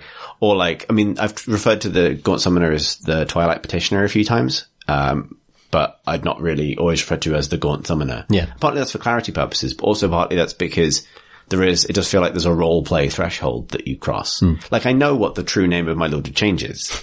But it's really hard to say. Because it's 9 syllables long for obvious reasons. But that's maybe something I could try and do differently as we get back into it and sort of talk about the characters more. Because you've gotten really good at talking about like Ashbearer and Tantris and the members of your thing. Yeah, they become, the more you talk about it, the more you kind of reinforce it, and that they become figures for both players, I think. Yeah. Yes, exactly. So like, I think there's a comfort thing that you have to kind of establish with your friends. And that starts with one person being comfortable talking and treating it in that way.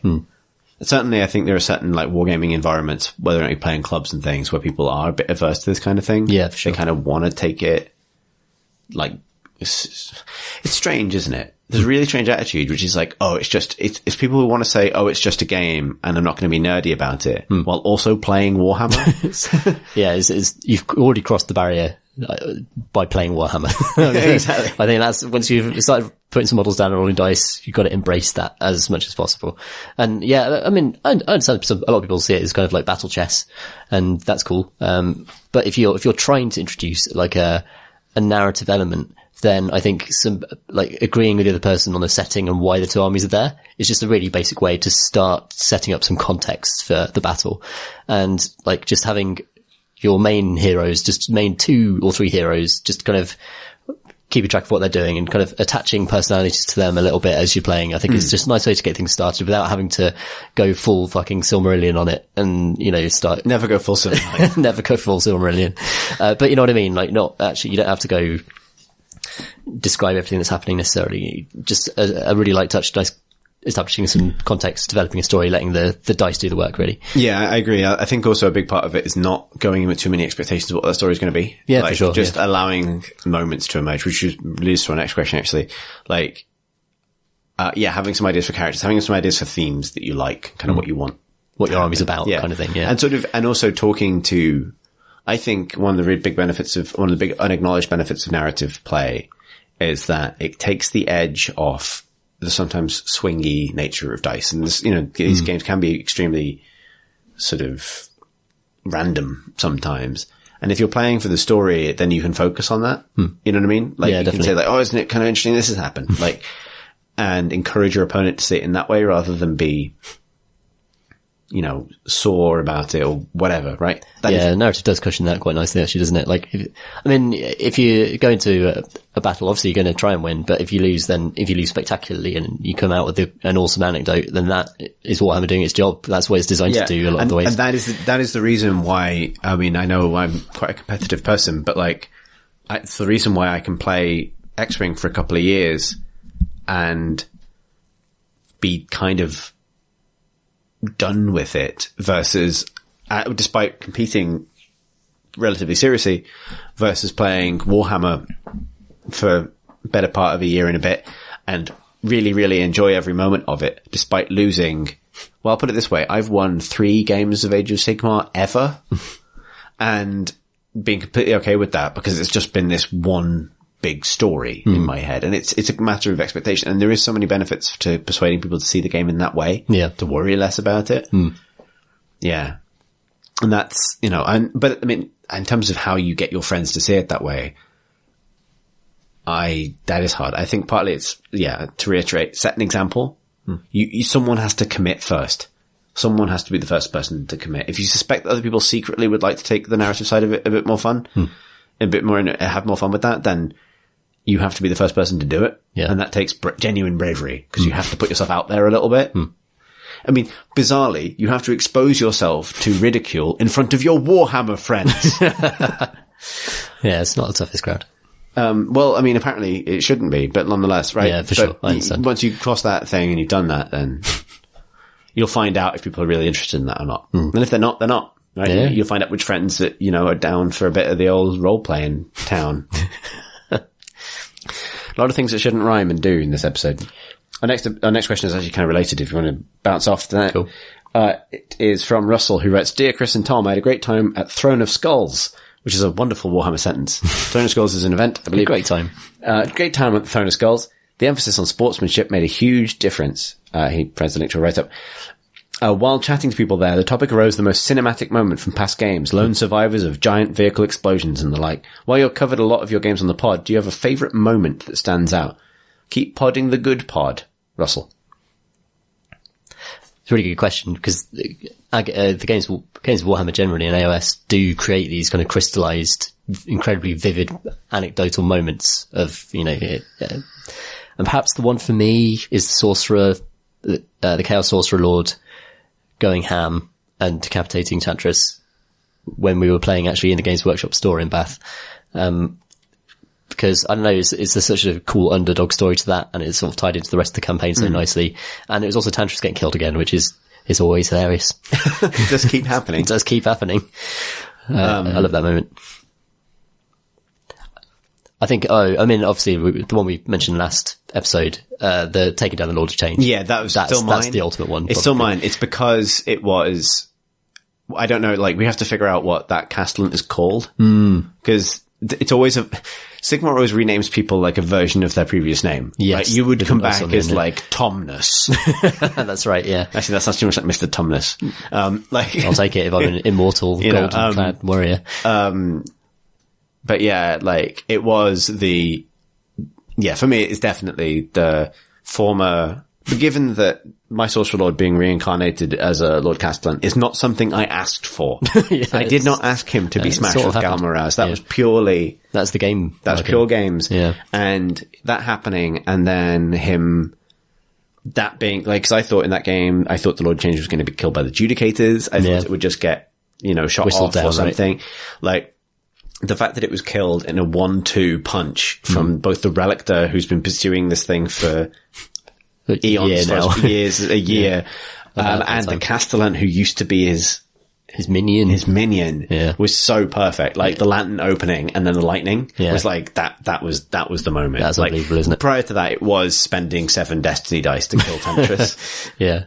With that same Sorcerer Lord. The way the scenario worked as well, the Castellan was going back to his old tower to destroy it, and then on the way, just teamed up to take out the Lord of Change that was behind the whole thing. It was a perfect storytelling moment, and just dice and circumstance that did it.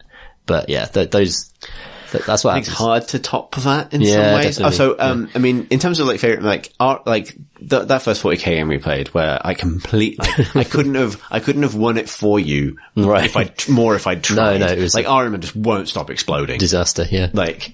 That was good, but that wasn't very cinematic. It wasn't you can imagine the epic movie where the standoff, one wizard just sort of pops and then everyone else vanishes. Yeah, I'm trying to think if there's anything else, but no, I think it's got to be the one, right? Given that the impact the Lord of Change had on those games, and that it's still because the other reason it's great is it's going to set up such a cool moment when the Lord of Change returns. I might wait until the first time you bring Tantris back, and then it's just I'm back, caca, motherfuckers. That's how he sounds. I'll certainly bring the Castellan back. And it might be part of the starting army, actually, just because it's such a cool story and he's a cool character to have around. The idea that he would still be pursuing this Force of Chaos. Yeah, because and this is a fun thing. I decided years ago, a year ago, that my Sorcerer Lord and my Night Quester from Silver Tower, who's a Celestial Vindicator now, were from the same civilization. And that they had very different fates, and they may have even been related to each other. Maybe not brother and sister, but cousins or something. And that she went off exploring the world and died to a Chaos Uprising somewhere else and was blasted back up to Azir, and here she is a complete 1,000 years later. And that her brother, cousin, whoever, the composer, made this pact that doomed his entire civilization and has been kind of wandering out ever since, and that they would re-encounter each other. And I had this idea that one day they would re-encounter each other. One as a Stormcast, one as this sort of twisted Chaos Sorcerer Lord. But if they re-encounter each other now, they're both Stormcast. They are. Which is kind of rad, particularly because she's a Celestial Vindicator, which is the Storm host that is the least forgiving of chaos. Yeah, absolutely. Like, they're the ones that will not just redeem somebody and bring them back. They want to hit them with hammers. And so I really love the idea that she's in the Storm host that would never accept this. And he's back, everybody, and I'm fine now, and I got a dog. Yeah. And a lantern. And that is just all from Dice, and that's rad. And that's cool. Why it was great when he opened up his big light and the Birdman went away. Beautiful moment. Beautiful moment in Big Men and Bird Lights. Our final question is what is very likely to become a running theme of our question section. Thanks, Tom Hatfield, for opening this door forever, which is, we need a word for this section, but I guess it's the novelty Primarch question time. Woo! This month's novelty Primarch question comes from, Mr. Juice, who writes, Dear God, I'm hungry. If the Primarchs were takeaway food, which one would you eat? Oh my goodness. There's a lot to consider there, isn't there? We don't need to go through the entire list of 18 Primarchs again. No, we'll only do that for the very special, sexiest Primarch questions. I don't know why I said that. That's going to open a can of worms. Yep, that's going to... So, but you know, you can think like, there's something like, what would... I don't know, none of them seem especially edible. What is the most edible Primarch? Because, you know, for once, this is probably an area where I don't go for Magnus off the bat. Right. Because there are a few things that I want reliability in my takeout, really. Something satisfying. Yeah. A sort of endless changefulness that is ever shifting and beyond you is probably not what I ideally want. Small tab of LSD. Yeah, exactly. Yes. That's a takeaway. Just a single tab of acid in a polystyrene takeaway box. Yep, so that's Magnus, so I'd skip on that as well, to be honest. Not great. Gilliman is completely 100% one of those takeaway cheeseburgers that you regret getting. Yeah, it's just chicken and chips. Chicken. The chicken and chips Primarch. Chicken and chips Primarch. Oh, you go. Pour him. I like something just, it's got to fill you up as reliable. I mean, Rogal Dawn's reliable. Vulcan? But tough. That's the trouble. Yeah, leathery. Leathery, yeah. Chewy. I think time in the pain glove. I'm tempted to eat Vulcan. Which one's Vulcan? Salamanders. Okay. Well, he roasts nicely. Yeah, exactly. He's just char grilled. Yeah, I can see him being a kind of solid food of the people kind of thing. Yeah, okay. Like a kind of steak and kidney pie and chips. But you're eating the most beloved Primarch. The one he's a perpetual, he'll come back. He'll also repeat on you. Like all, like all good perfect, takeaway will. There you go. I'm not a fan of spicy takeaways, but, right. A little bit of heat is good. Yeah, okay. So no Angron for you. No Angron for me. You got a case of the howling Angrons the next day. The Vindaloo of exactly. Primarch takeaway experiences. Yeah, the eightfold path to the toilet. I think that's a good answer. I think that's a good answer, personally. Yeah. One of the Vulcan. Yeah, Vulcan, the tastiest flame-grilled Primarch. Yeah, not too angry. Do send us more novelty Primarch questions, because we'll do our best to figure out a funny answer to them. Probably every month. Speaking of every month, we will be back a little bit sooner this month. Just because December things means that we'll record a little bit earlier than usual. That means if you have some questions for next episode, get them in. We appreciate we received some questions we didn't have time to answer on this episode, so we will hold them for the December episode.